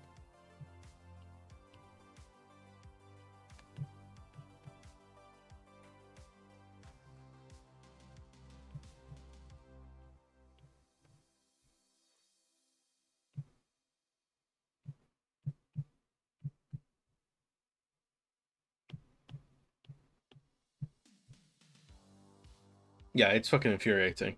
But if there's any country that will go, no, just because you're wearing that doesn't mean anything, like, is absolutely going to be Scotland to go, no, fuck off.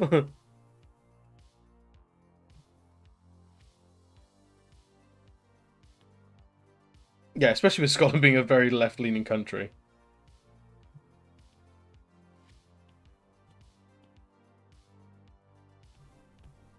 I wish England was as left leaning as well, to be honest. But nope, we got to ruin it for everyone. We're very close to just going straight into politics now.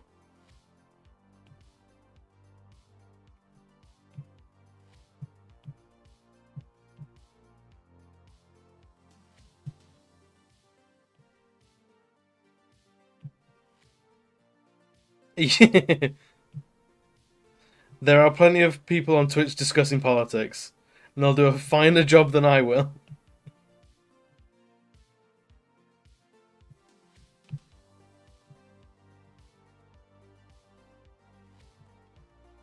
But no, I love all the stuff about tartans and things like that, and how you get your own. Each clan gets a tartan. Like tartans can be given basically as a gift.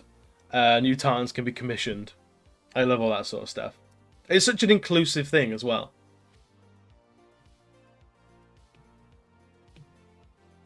Because what was it? The blue and purple tartan was the Sikh tartan.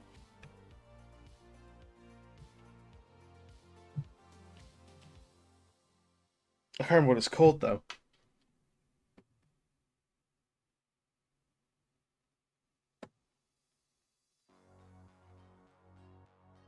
You have to tell me what your clan tartan's called, Ali. Uh,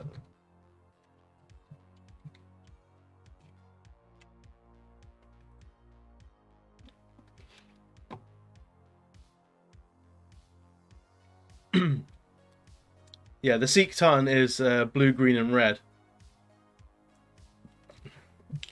Let's do a quick Google it because the best images of a gorgeous Sikh man with a giant sword. Sorry, Sikh man, not Sikh. Sikh tartan.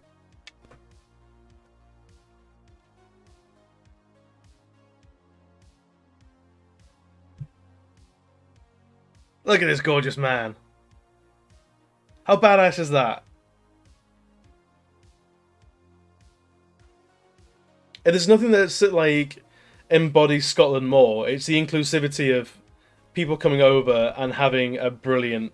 They're just being like given a tartan to say you're absolutely welcome here. Brandon, take it easy. Have a good one. Thank you for sticking around. Always like having you in the stream. It does. It does look like he's killed and skinned the Cookie Monster. Not gonna lie.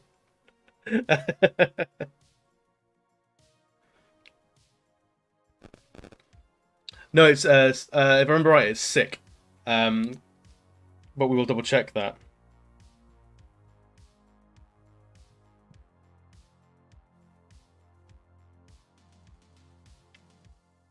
Who says otherwise? Well, I mean, there you go. Pronunciation of the word seek is as follows: sick pronounced as sick, and six as six.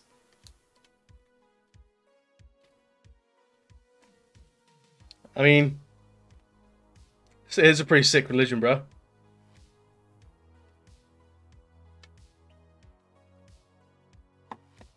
I'll wait for you to respond, Doom Goblin, to see if I'm on the wrong Google or something. I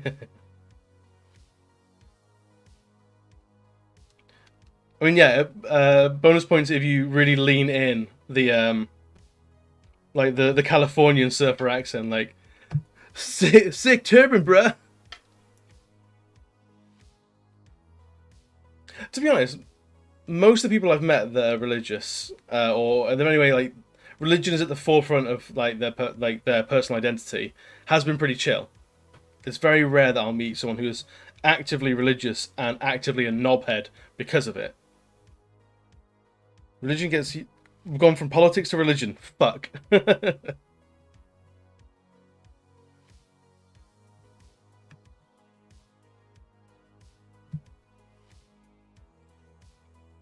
Yeah.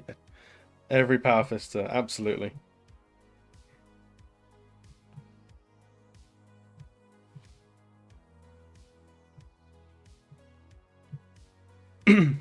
I don't know if there was a Muslim turban, not turban, a Muslim tartan, other T word, that was ever commissioned or given. But it sounds like a good thing to that. It sounds like something Scotland would do.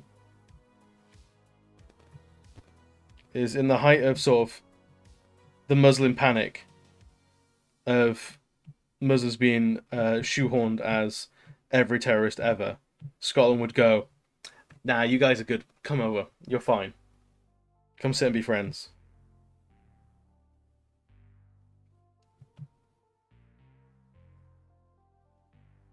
There is an Islamic tartan. Are we just gonna start googling like all the different tartans? Because I'm down for that. Let's, because this is now the topic of discussion. So let's see what it is.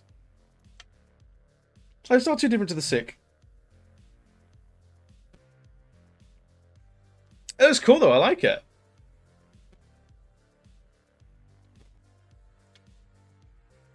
2011. It's fairly new then. I have to scroll up and see what Ali, what your tartan was. It began with S, didn't it? Sangster.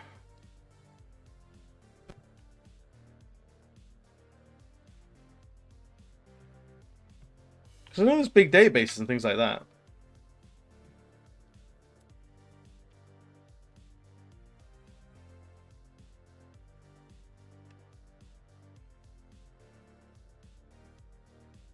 Let's Talent Finder.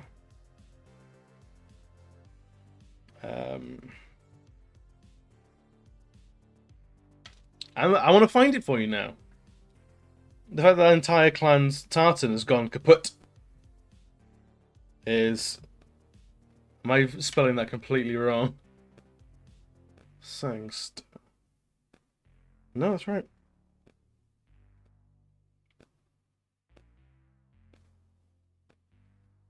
No, if your tartan's like gone walkabouts, then that is no good, no bueno, and you should absolutely see if you can get it commissioned again.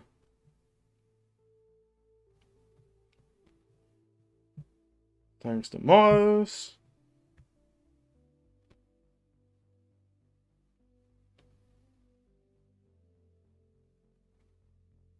Dude, absolutely.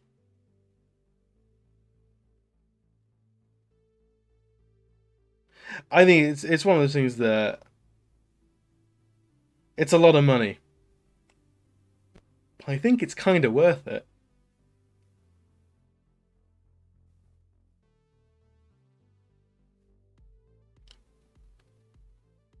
There's got to be some sort of like probably going like, no, I resurrected this.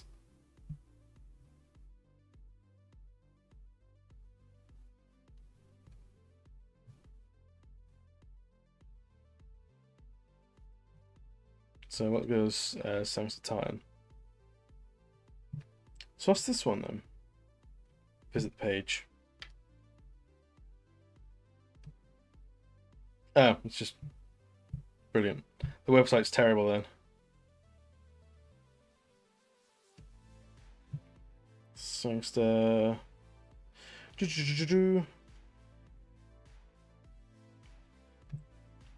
I don't know.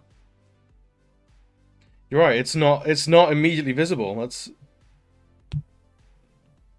That shit will not stand.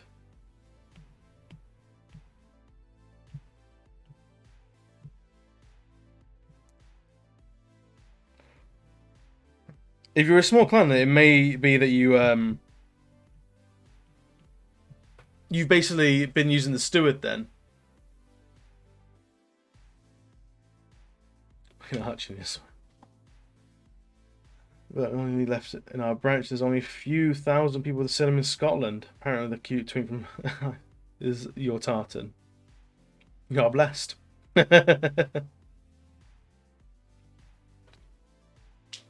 I think you're in a prime position to commission a real modern tartan. You get some new retro neons thrown in there. Fucking cyberpunk as anything. It'd be great. No downsides.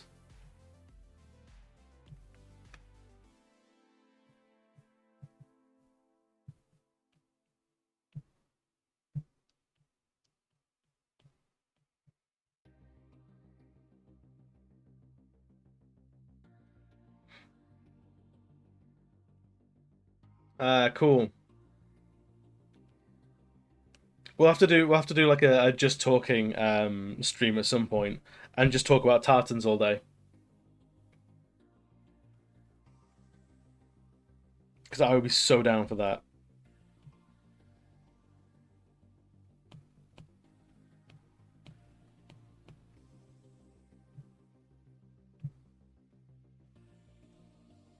Yeah, this stream was technically an art stream. Technically.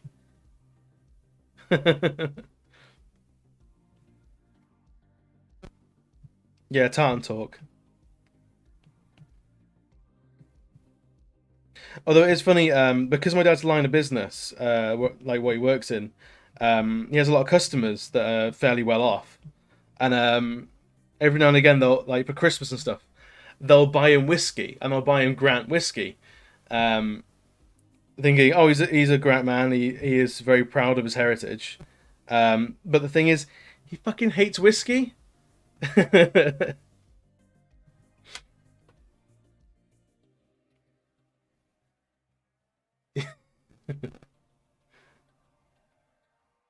That emote's brilliant. I love it. But yeah, my dad gets sent whiskey by customers all the time because of his surname, but he absolutely cannot drink whiskey because as a kid he got absolutely rat-assed on whiskey, and now the smell makes him feel sick. It's the same with me and vodka. Like, so he ends up with he just amasses bottles of whiskey, and I was like, thanks, I can't drink it though. Poor wee boy.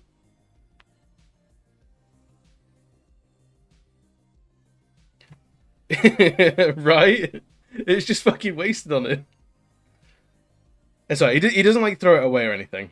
Um, he'll usually like pass them on to like if we have anyone staying at the house or anything like that. They'll usually walk away with a bottle of whiskey.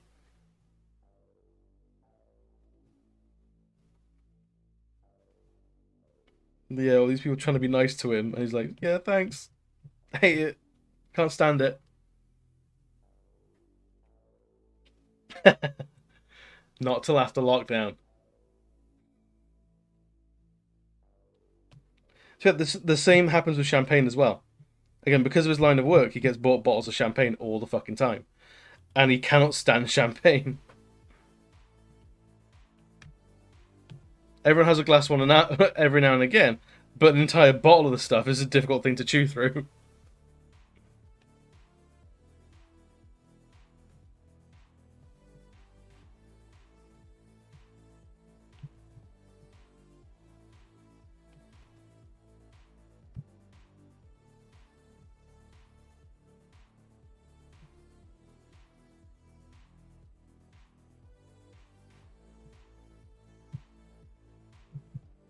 But you'll have to correct me if I'm wrong. Back to Tartan talk. The Stewart is like basically like the catch-all. Like if you're not sure which one to use, the Steward's a safe bet. Like no one's going to call you out for misusing the Steward, which is the Grant. It's handy being the Grant one because it means basically anything that's going to be tartan, chances are it's a Stewart, and means it's basically made for my family. But on the other hand, it's like it's common as muck. It's not some like purple tier rarity like yours, Ali.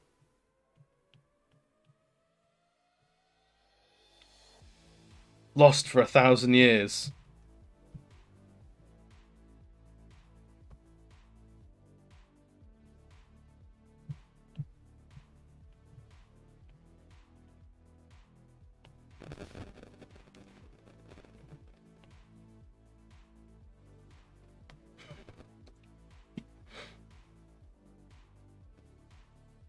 Hmm. My internet has dipped out. Interesting. See if this can reconnect.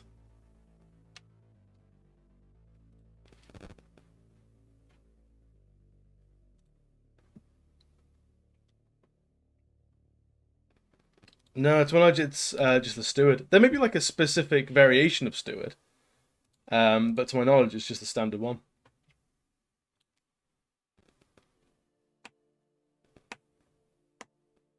Yeah, my I'm not sure what's going on with the stream in that case because my PC, everything wired into my router is fine, but it seems like the Wi-Fi has dipped out. Let's go back to just chatting. We'll go back here while my internet figures itself out.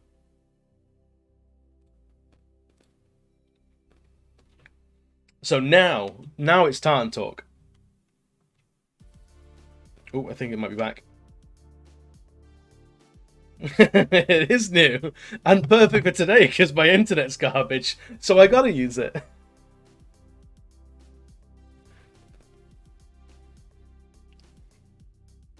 Okay, I think it might have sorted itself out.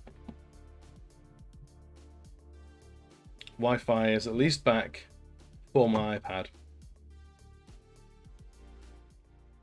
There we go.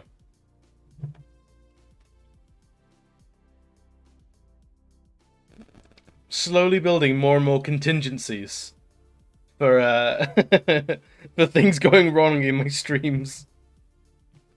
I believe that is the Twitch way, right?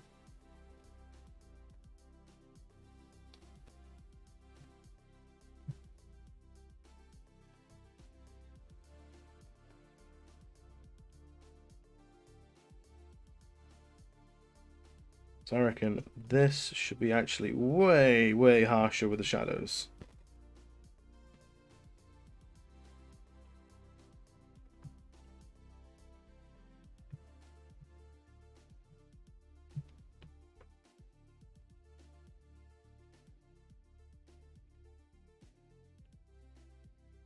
There you go, my phone's just reconnected as well. So we should be back up to full steam. Should be. Not convinced yet.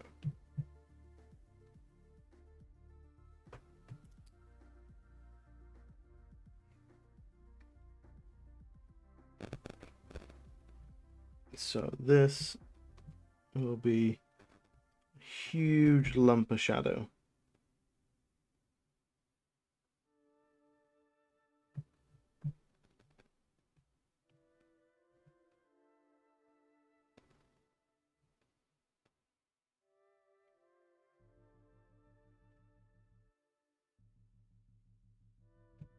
I always love when these art streams devolve or like just sidetrack wildly into God knows what in terms of discussion.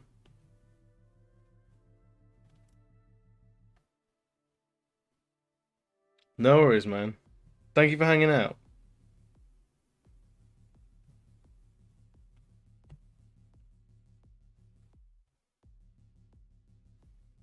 I'll do some more research on tarns as well. I'll find you a tarn one day. It's now my personal goal.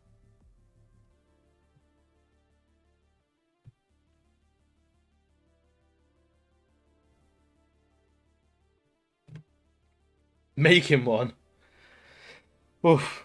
Tarns are complex at the beginning at the beginning of things.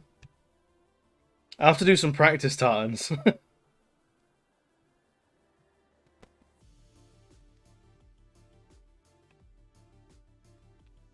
I'd give it a go.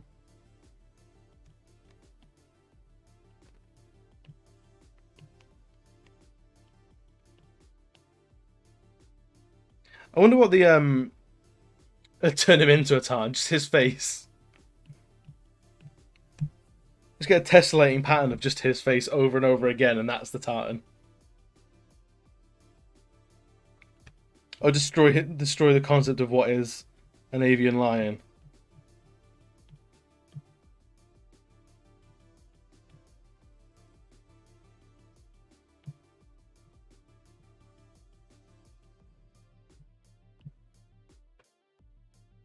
Well, that's sort of like gene manipulation, man. I don't know if I've got the resources.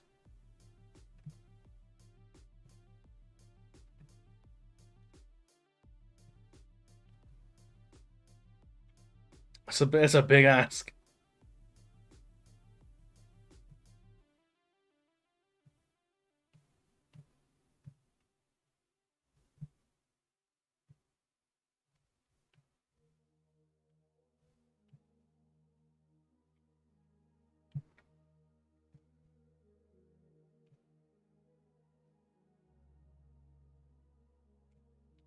So we're almost done this leg, and then we've got one leg left. We're basically done.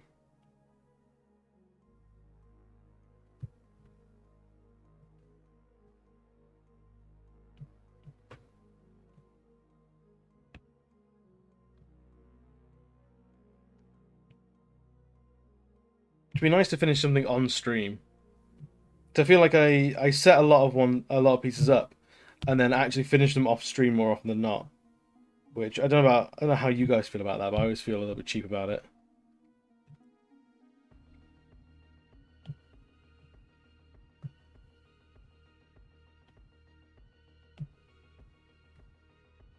It's only 9:30. That's all right.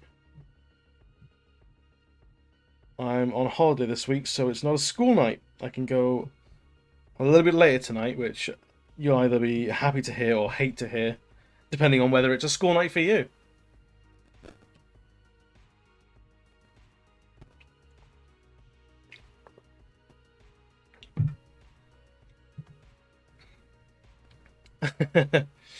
It might be against Twitch's terms of service, but if you don't tell, I won't.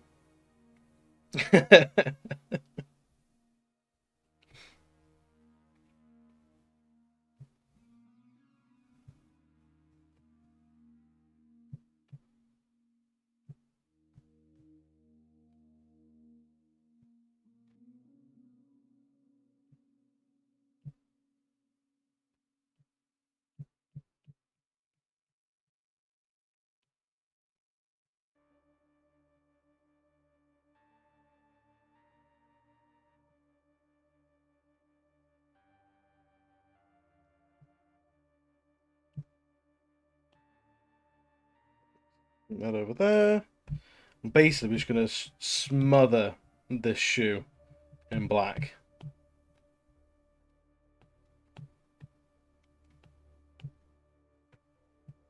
All this chunky armor hanging over it.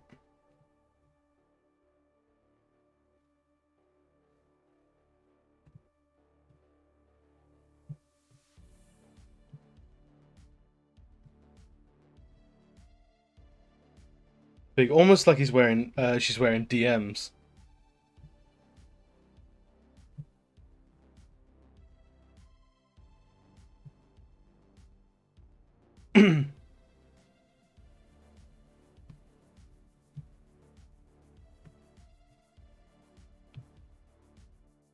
Oh, nope, not quite yet. Can't drop any black in yet. There we go.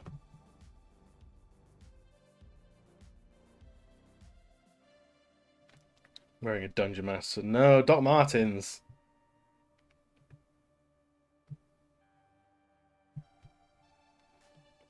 The biggest punk boots in the world.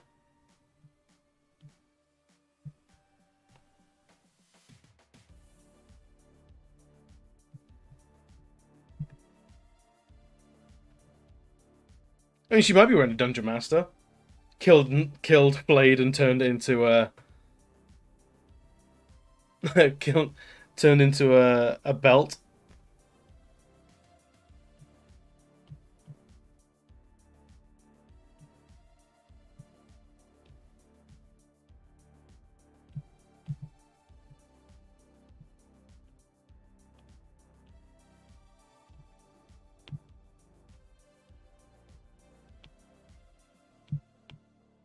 I'm definitely on the right.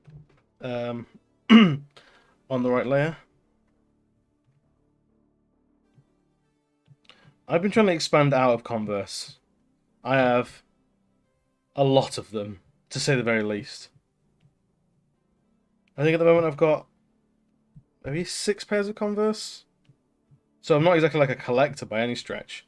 But being that I have like maybe 8 pairs of shoes total, percentage-wise, it's a lot of Converse.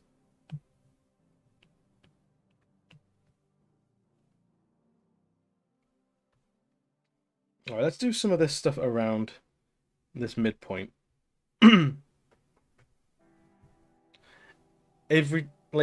Almost every other week, there's another fantastic set of Converse up and ready to go.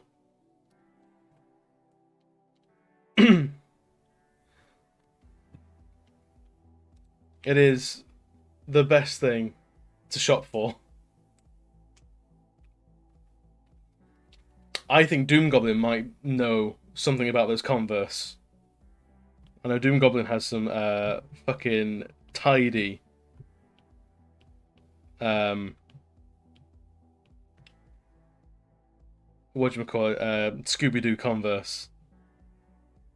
So, if you want, you pay me off, I might be able to tell you where he lives.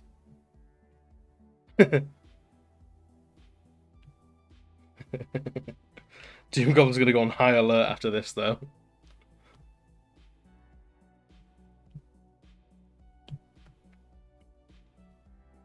Yeah, the glow-in-the-dark Scooby-Doo Converse. I feel like Doom Goblin's very much going like, oh, these old things? Having never been prouder of a pair of shoes his entire life.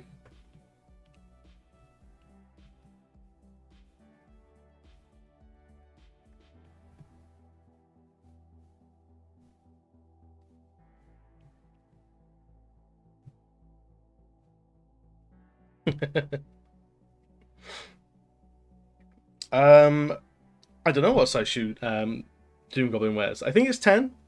I wear 12 though. So you will be another big-footed, ridiculous human being that struggles to find shoes in his size. Because apparently, like 10, 11 is normal, and 12 is apparently mutant. So there's not a lot of shoes that go that high. And if they are made, they're not made in great numbers. So you got to get in there quick. as an our giant fucking mutant feet. Big socks. Yeah, no fucking shoes for us. It's so annoying. I'd see people and friends go to like TK Maxx and go, "Look at these shoes I found," and I go and I'd look at size 12s. And it's like some gross ass fucking garbage toilet water work boots, or it's some hiking shoes. Like I'm never gonna go fucking hiking. I wrote those rumors on the wall. For a good time, dial 0800 explosive. Bring your own fucking shoes though.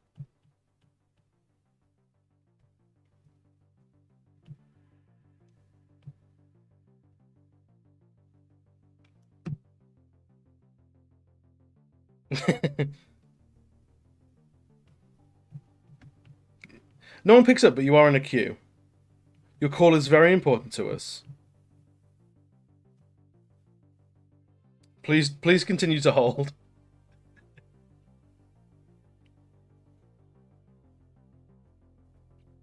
Where is this going?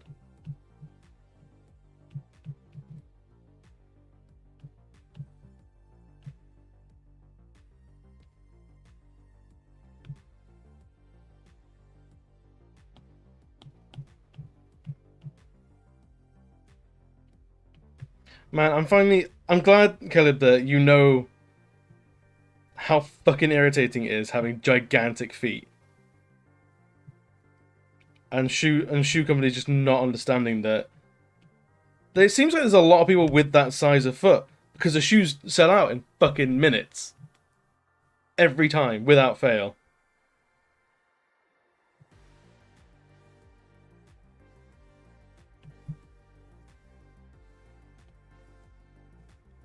I feel like we're working through a lot of issues today. Lost heritage, giant shoes, touching on politics, how to pronounce religions. Truly, it is a variety stream if ever there was one.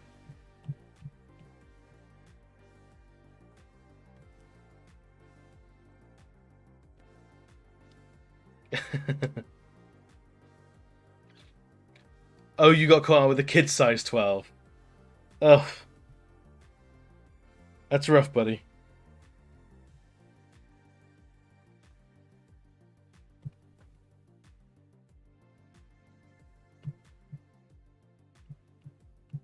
I feel like kid sizes are equally a jip. What about people with really small feet?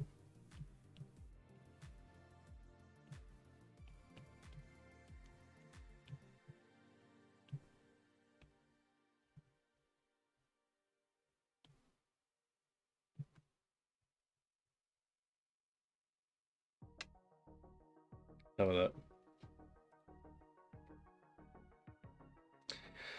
They are pretty good. I'm not gonna lie. They're pretty sweet.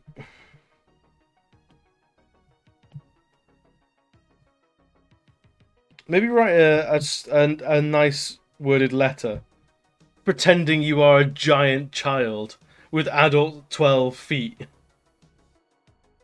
And it would mean so much for you to get those shoes on your 8th birthday.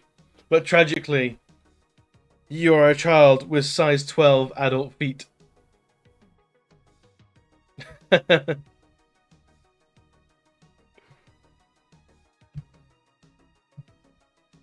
Easiest purchase of your life.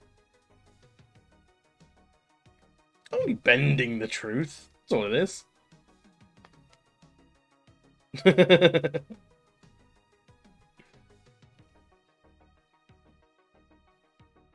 What's the penalty for impersonating the Make-A-Wish Foundation?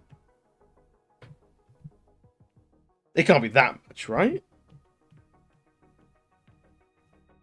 I'm sure it's fine.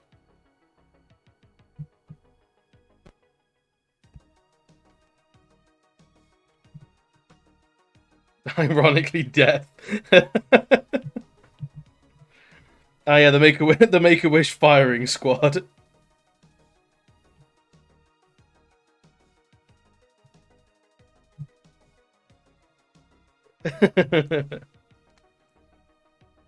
Yeah, they just harvest everything for other children.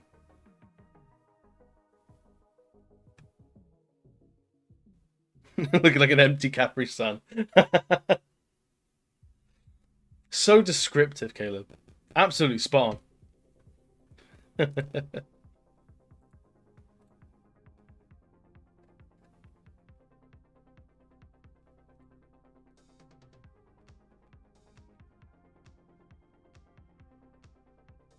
Right, I need to now colour in, or shade in rather,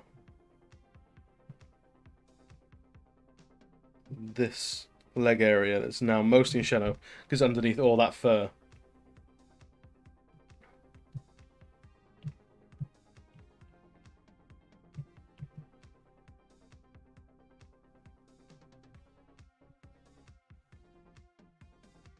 No, not liking that.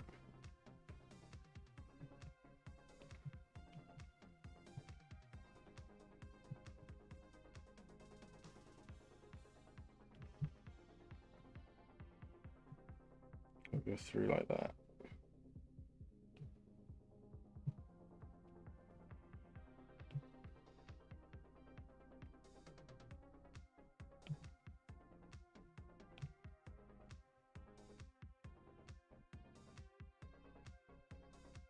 I'm gonna just flood this area with black, to be honest.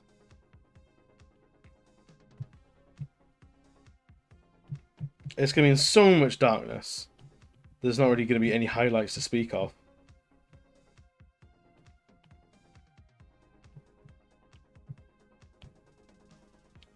Nope, not yet.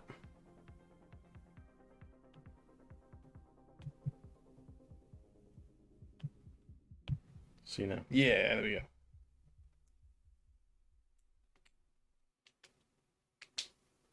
I am an 80s villain. I will flood this place with darkness. Absolutely. My ultimate form is an 80s cartoon villain.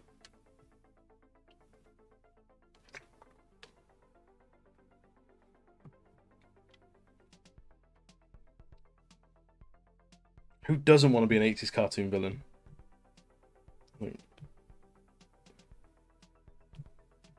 Being a hero is dull. Villainy is where it's at.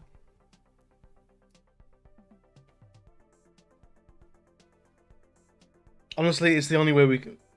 Especially the camp 80s kind. It's not wrong, Caleb. It's how you ensure you get the best costumes. I mean, look at He-Man and Skeletor. What did He-Man get? A couple of belts across his chest and a shitty-ass haircut? Look at Skeletor. Cool bone staff. Loads and loads and loads of blue fucking body paint. A skull mask. A cape. A hood. He has so much more to work with. He-Man had that shitty fucking Excalibur knockoff. He has the power. Fucking nothing on Skeletor.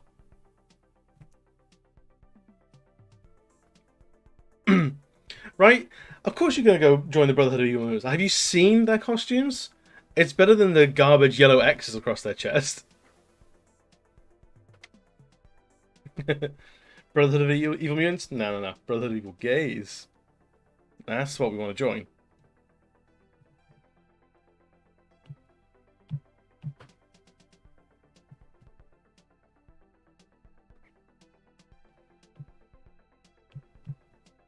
That's the best move you can make.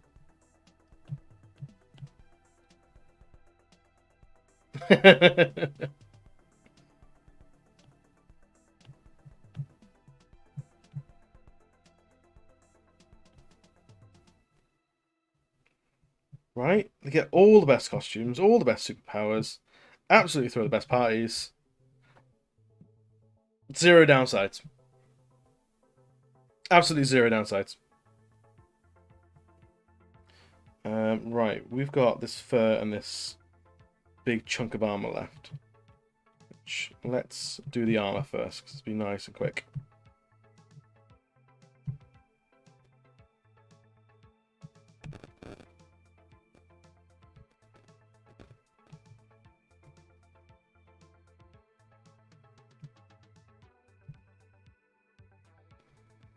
Yeah, it'll be easy enough.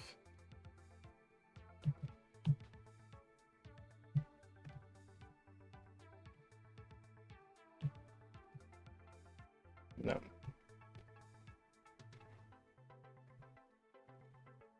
And then do these here.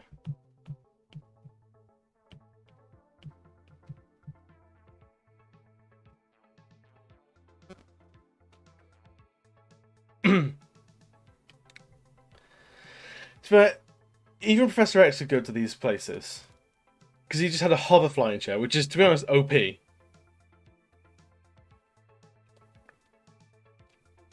Outrageous, right?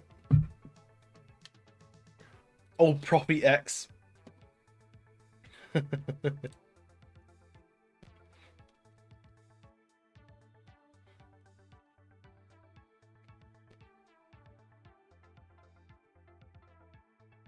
The Professor.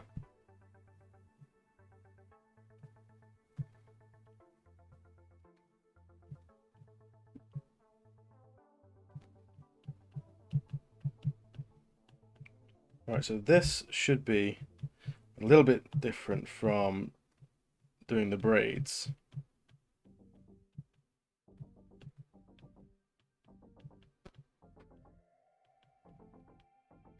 Just because all the hair is,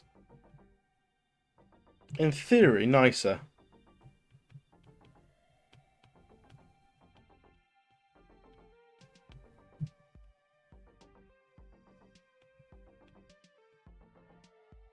So I'm just doing this bit over here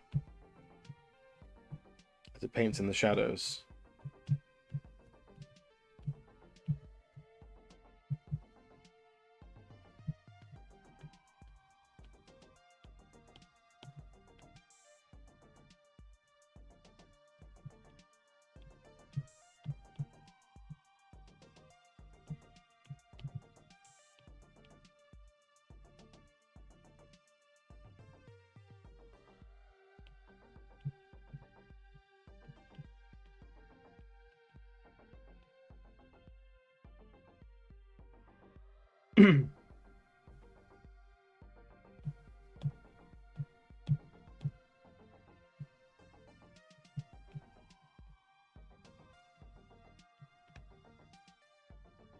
So this is starting to come together now, because we've got to basically make it look like this fur up top.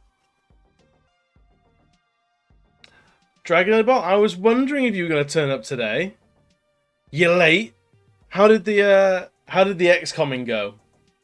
I had Doom Goblin keeping tabs on you a little bit, and tragically, I was very upset. I mean, I was upset. I wasn't very upset to hear that Doom Goblin didn't make it out the episode. I apparently went down. I don't know if I died though. So I've been on the edge of my seat waiting to know if I died. Dragon, I need a full debrief. It was awful. Not a great opening line to the debrief. Oh god, what happened? I did go unconscious. Well, I do that every day, that's fine. That's called sleeping. So many people died. And of course, if they die in your game, we're kicking them out the Noodle Clan, right? That's the deal? Only the strong may survive.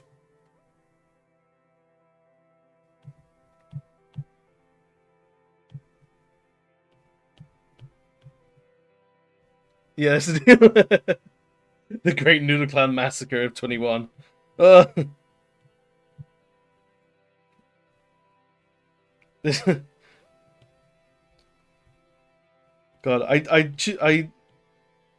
I choose to fight the aliens for one day, and immediately unconscious.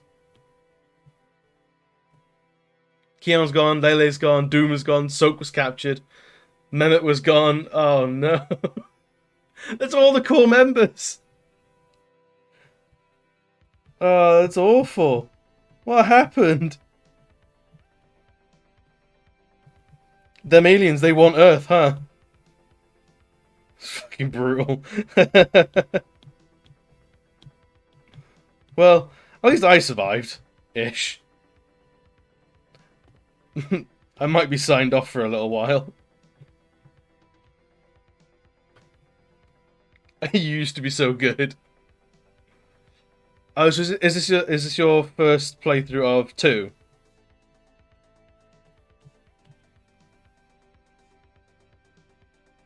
As long as the girlfriend survived, that's good. Oh, you've played 2 before. Is this like a DLC then?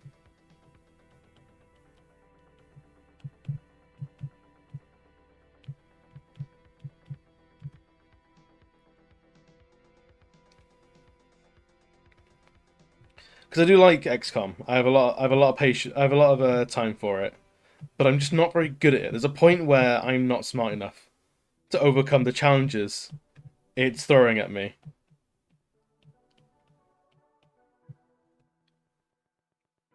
There's so much. There's no explanation for why I'm dying so much. Oh no, it wasn't in the cards tonight. Just tonight was a bad night to to free the earth.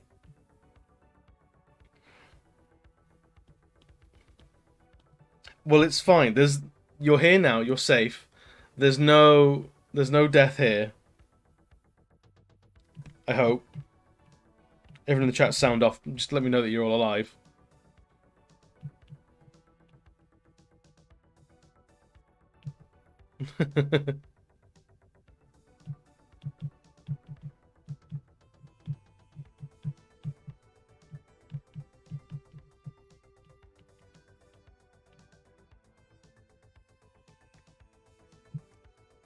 Love. Oh man.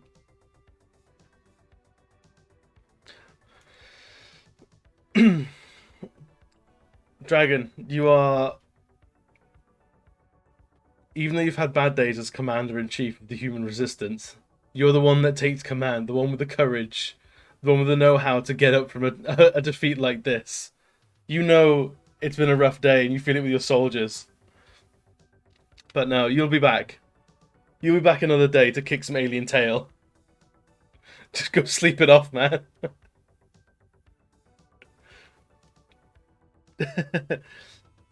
Stronger and in greater numbers. more,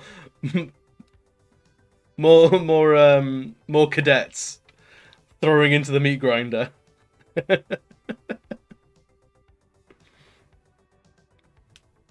You think you sleep it off? Like you just go to sleep until you wake up again, and then you're alive. It's really simple. Caleb, this is basic medicine.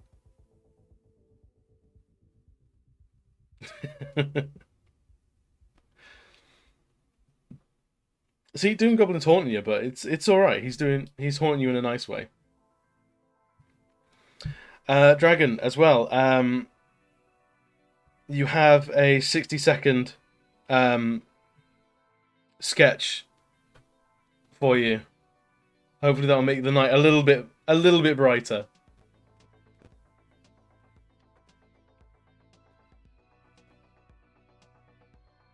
Yeah, hopefully that gets you something that recovers some some good vibes of the night.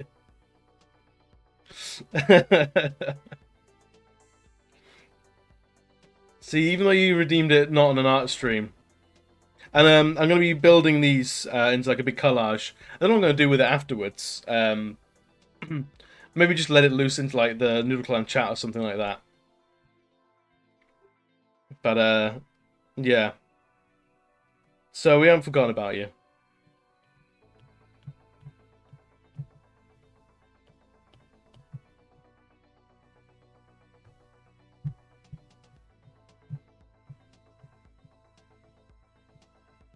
But anyway, you're here now. There's no war here, apart from what orcs launch.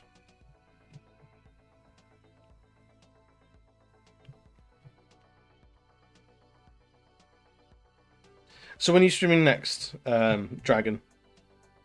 Because you have to make sure it's something a little bit more easy on the nerves. Somewhere death isn't waiting around every corner.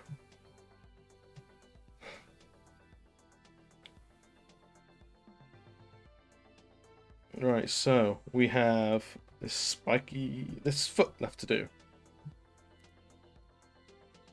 Maybe Saturday. That sounds good, man.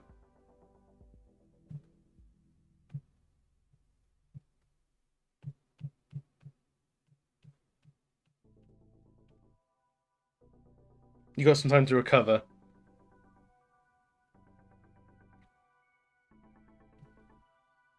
I can try and sketch your sexy selfie face, but oh boy, that's a tall ask. How can I capture such majesty?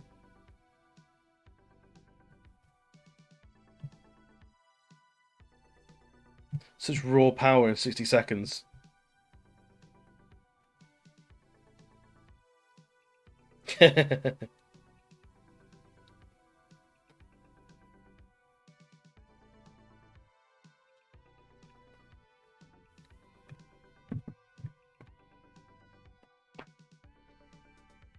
Caleb, I've always been impressed at how you sort of unhinge your jaw to slide it to the side like a troll face.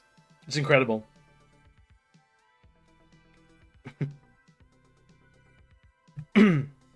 Right, we've got to do this fucking nasty looking spike ball now.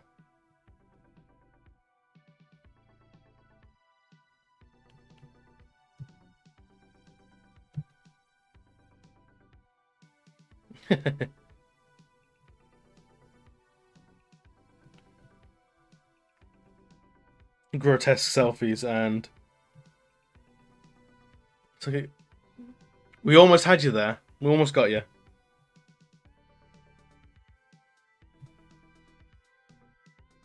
Eating hot dogs.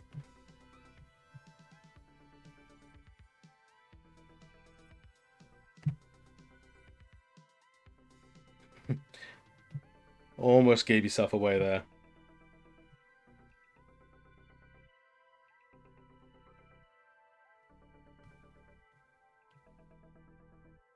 Almost. Next time.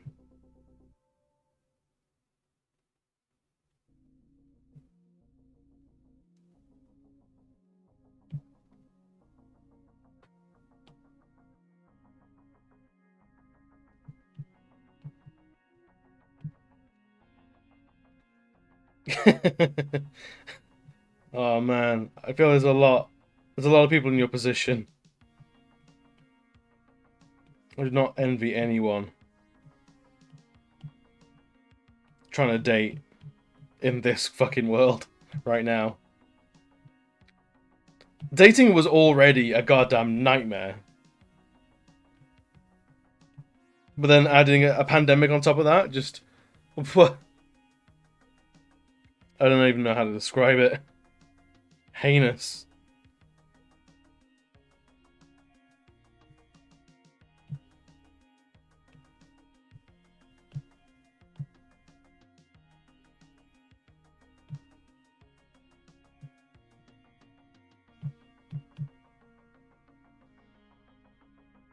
Dating hibernation. That's probably the best thing to do, I'm honest.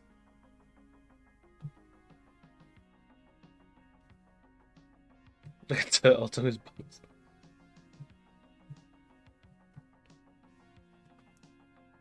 She tucking yourself into the loft for another winter.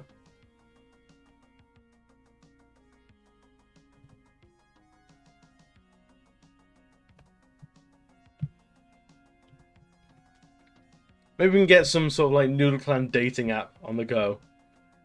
If we both talk to Soak, see if we can get it happening.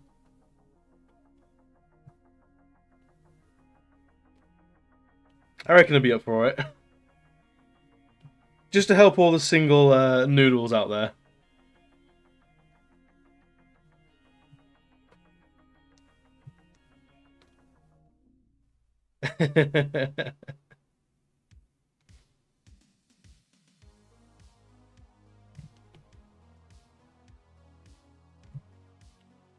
Mama Muffin, how you doing? I see you giggling in the chat. It's good to have you here. How's your week been treating you?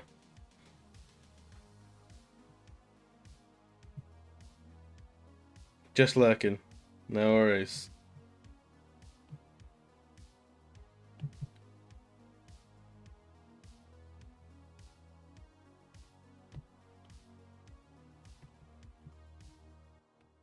Good, good. Good to hear. So we're, I think, on the final leg of this this piece now. There's not much left to do.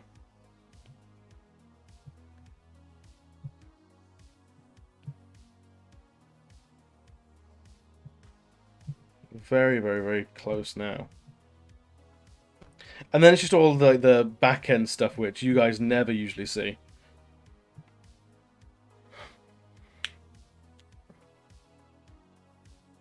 It could be a leg if you squint. Can you scientifically prove to me, Caleb, that it's not a leg? Because I don't think you can.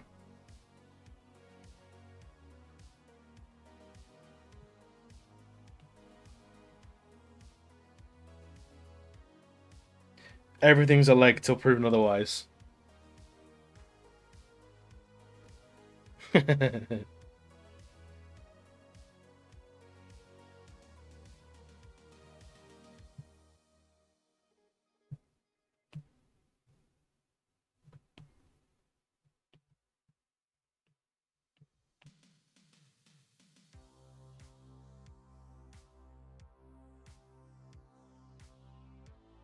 See if that works as a shadow.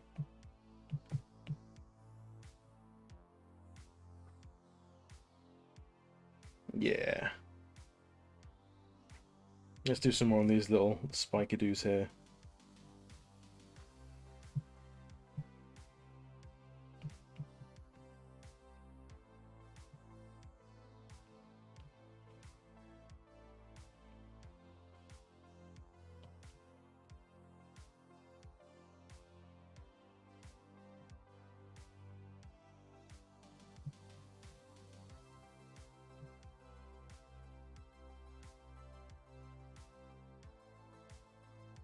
So I think she is done. Now, we just got the background stuff to do. So, how we generally do that is do that, automatic, all of the inside stuff. That should be everything. Bring up the contrast threshold. And then that, make a mask. Invert the mask. So she's standing out on the background there. And this. We can, again, make another mask. Because a mask means non-destructive techniques. So now if I fuck that up, I can delete the mask and it's all back there. Nothing's actually been deleted at all.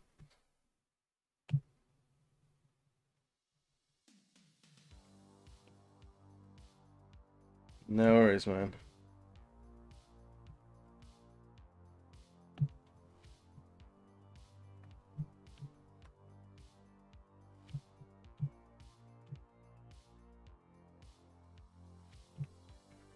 Is genius.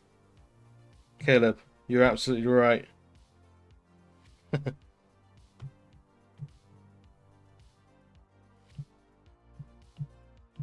Let's take that out completely. Take that.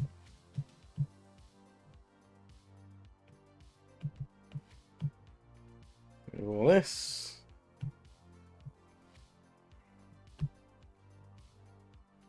And then down here, get rid of all this in here.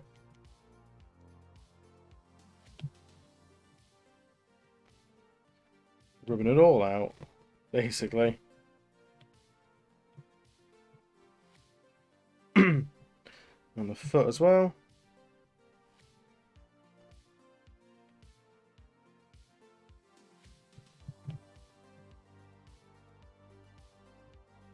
And here.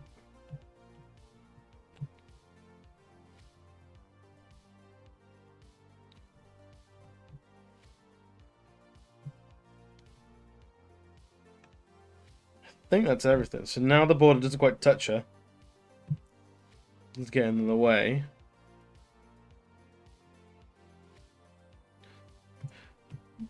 Dude, I remember that time we snorted so many weeds.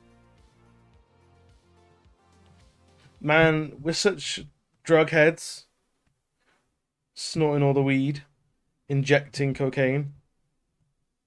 Crushing up to 3 paracetamol in a go. Living life fast and hard. The wild years. Injected some kush. Non-stop terrorways, you and me, Caleb. Absolute nightmare. So much so the police just leave us alone. They see us coming and they make a wide berth for us. Right, I need to double check what I did last time with the cultist. So just design it and I coloured something green. Now my immediate thought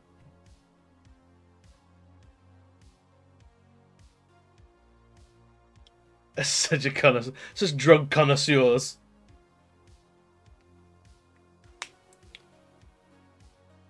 No, Doom Goblin. Drugs are cool. You're bad at drugs. You're bad at taking drugs.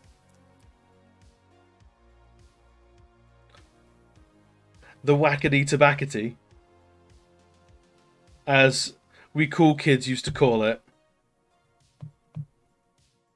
So what's that? It's on 38%. So now I'm just replicating a bunch of stuff. So this one I will make, basically make it black. And I move it a tiny amount.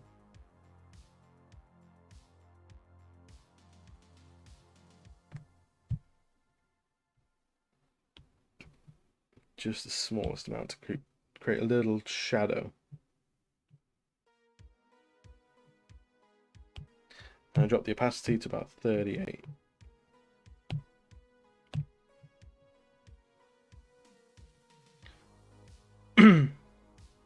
Yeah, the first one's always free to get you hooked. That's how drug dealers work.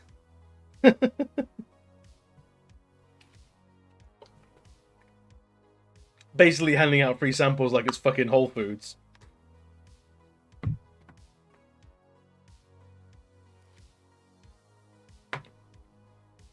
I just like the people that came out of school going like, I thought quicksand and being on fire was going to be a much bigger threat than it actually is.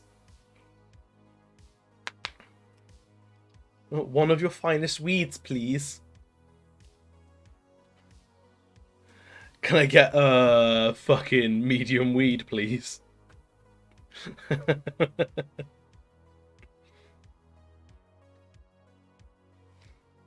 I've never been offered drugs, but I was asked if I sold drugs when I shaved my head at uni to save money. It's the only time drugs have ever sort of like me and like the drug community have ever sort of like interacted at all.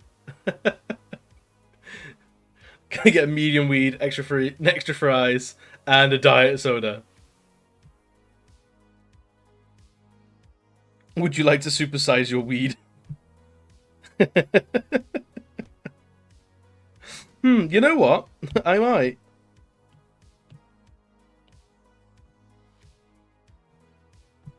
You got a damn good point there, Mr. Salesman.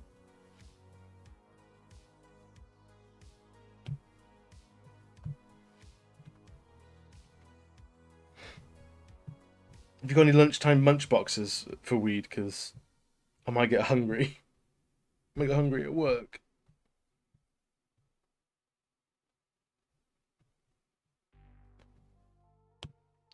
Right, so now we're going to decide what we're going to colour green.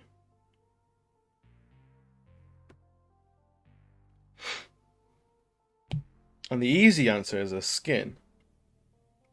I don't know. Let's see how it looks.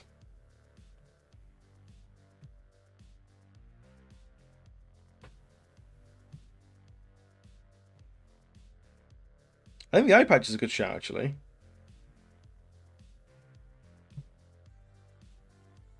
Let's do a face real quick. See how that looks and how that sits. If not, I reckon the eye patch and the mace... Oh, they're not the mace, the flail, sorry.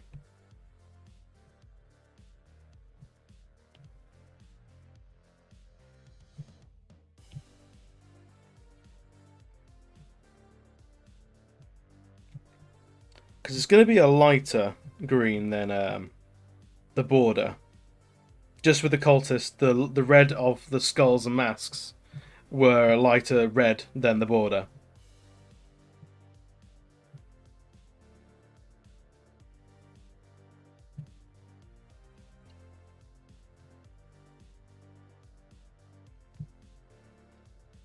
The eye patch I agree with. The like random straps less so because it's with the cultist. It was like items of interest. So it's like the cultist mask. No, if I hit fill all, it'll be an absolute nightmare. I'll end up having to pick out like the teeth, um, the what do you call it? It's the piercings, her eye, all that sort of stuff. Or it'll all be on one layer, and I won't be able to mess with it from that point on. So at least doing this way, it's more work, but at the end of it, if I don't like it, I can just rip it all out, or I can mess with it a lot more. I basically have a lot more control over it this way.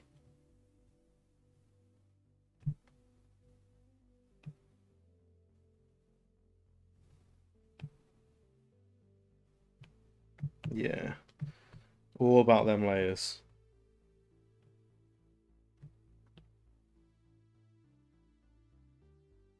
Really, all I need to do is do the outline, and then I can fill in the rest of it. It's fine.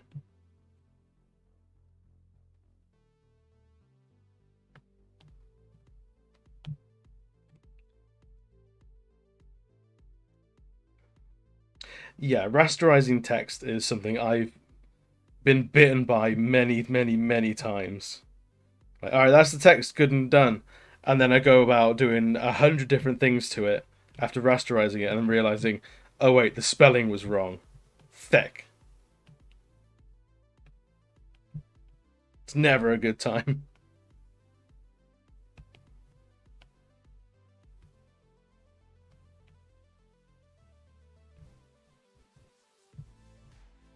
Yeah, if I'm not absolutely taken with coloring the skin green, then we'll go and do the eye patch and mace. Maybe like her eye as well. Color the iris green.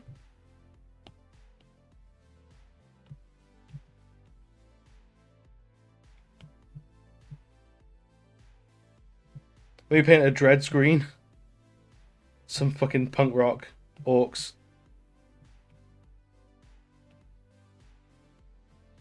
So that should be everything there. She is green. And then take the opacity down.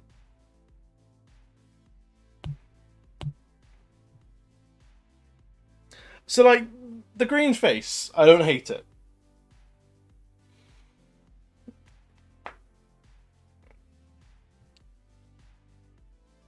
It's not the worst.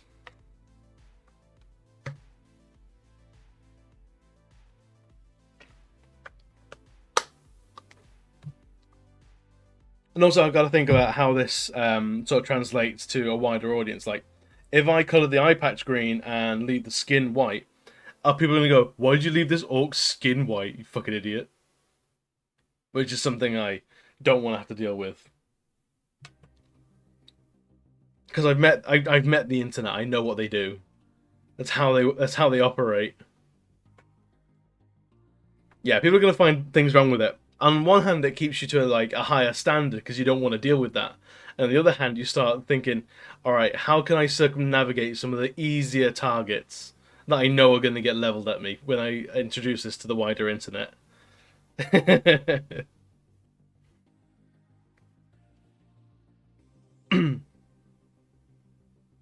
I reckon. Let's make a new layer and select that and make a mask, but invert it, because now I have the ability to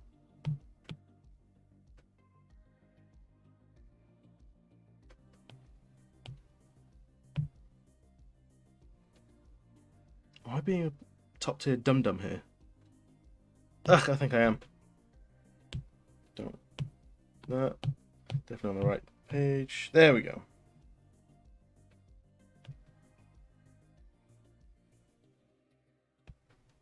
Colour in the mace green.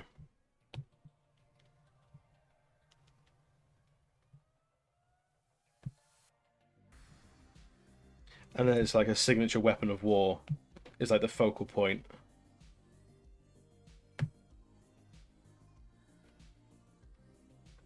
Along with maybe her eye patch. Definitely stop sending thumbnails to my boys for their YouTube videos because I don't want to change them. Yeah. I worked hard on this. I'm not going to change it, don't worry.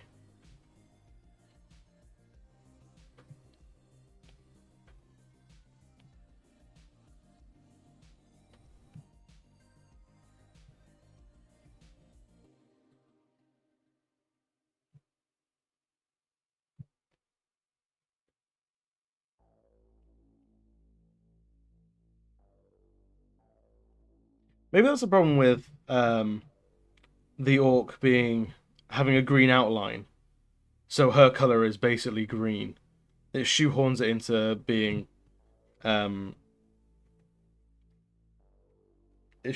being her color.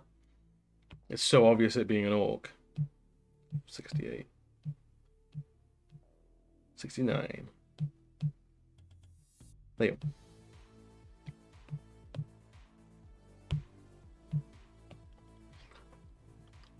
What's that? I actually don't hear that at all. I reckon actually what we want to do with that, if we're doing the weapons and stuff, we'll colour in this arm as well green, because it's another sort of focal point. Like how are you gonna tell this orc apart from the rest of the horde? Oh, the giant mechanical arm, and the flail, the eye patch. There you go. That's what makes you big bad guy.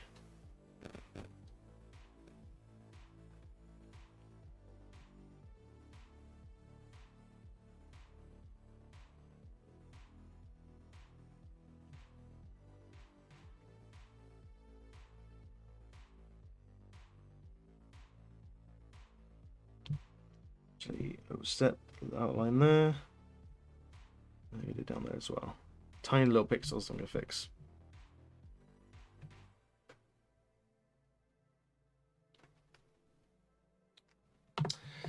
So I actually like the green on the flail, the eye patch, and the hand. I think that's a good shout. To the extent I'm going to commit.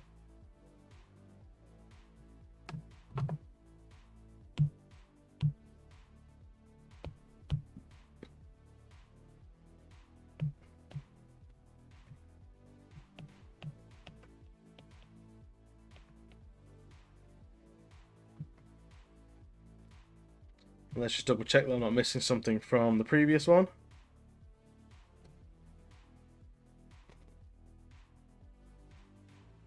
Do you know what?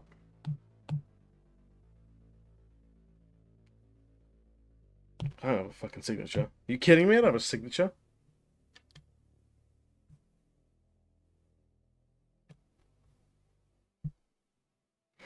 That's similar enough.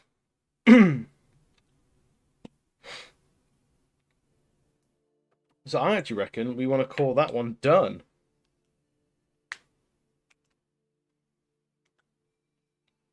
What do we do next?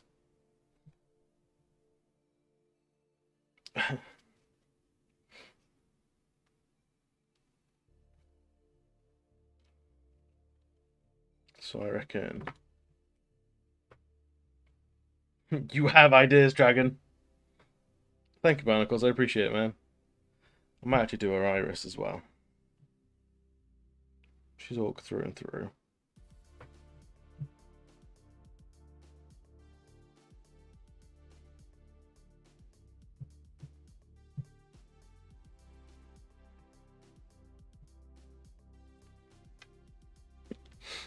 I haven't done Tango, but I will be open to doing that in the future. Absolutely. So the the series that this is like D&D big bad evil guys.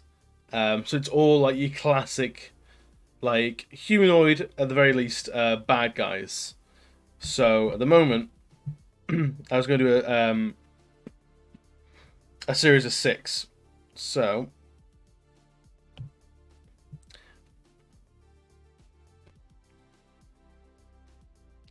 So A4. Take that back. And I'll move this one over.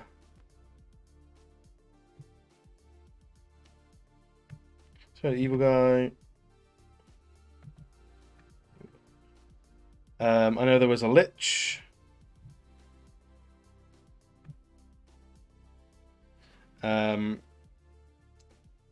Duplicate. Because there'll be 6 in total.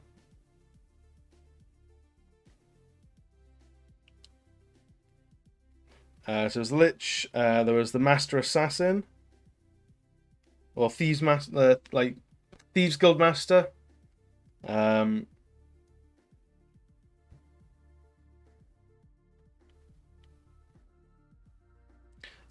There was the storm giant as well.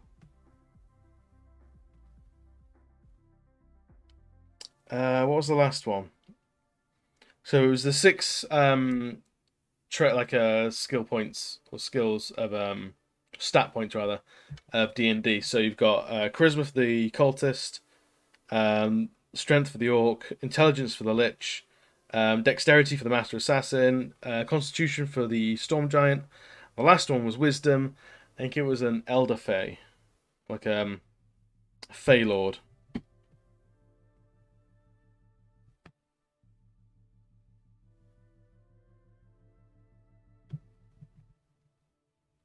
Yeah, like an archfey. It is.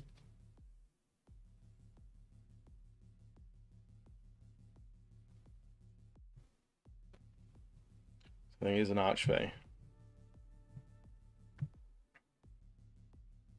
So someone from like the Sea League court or like the evil side of the Fae, rather than being all the beautiful summer, it's like the cruel winter. So someone from there.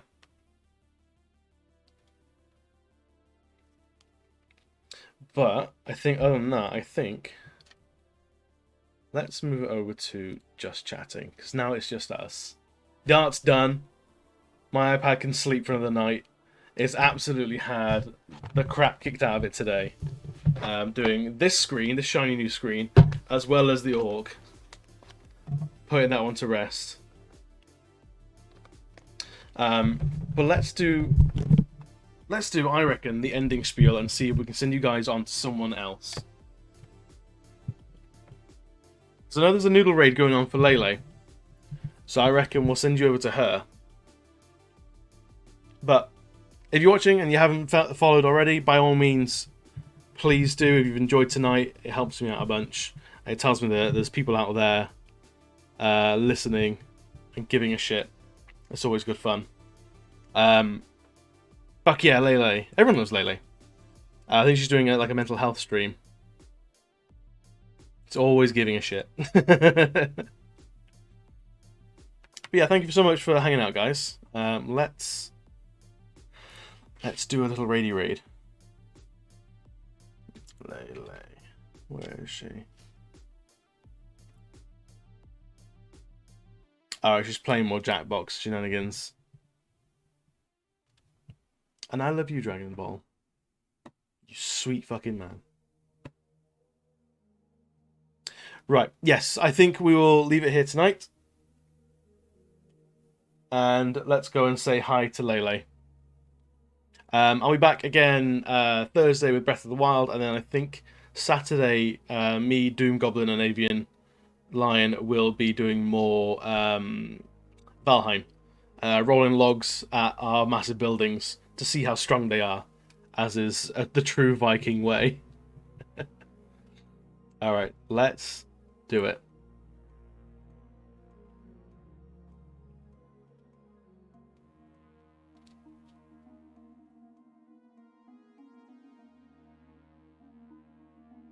I did say you, didn't I?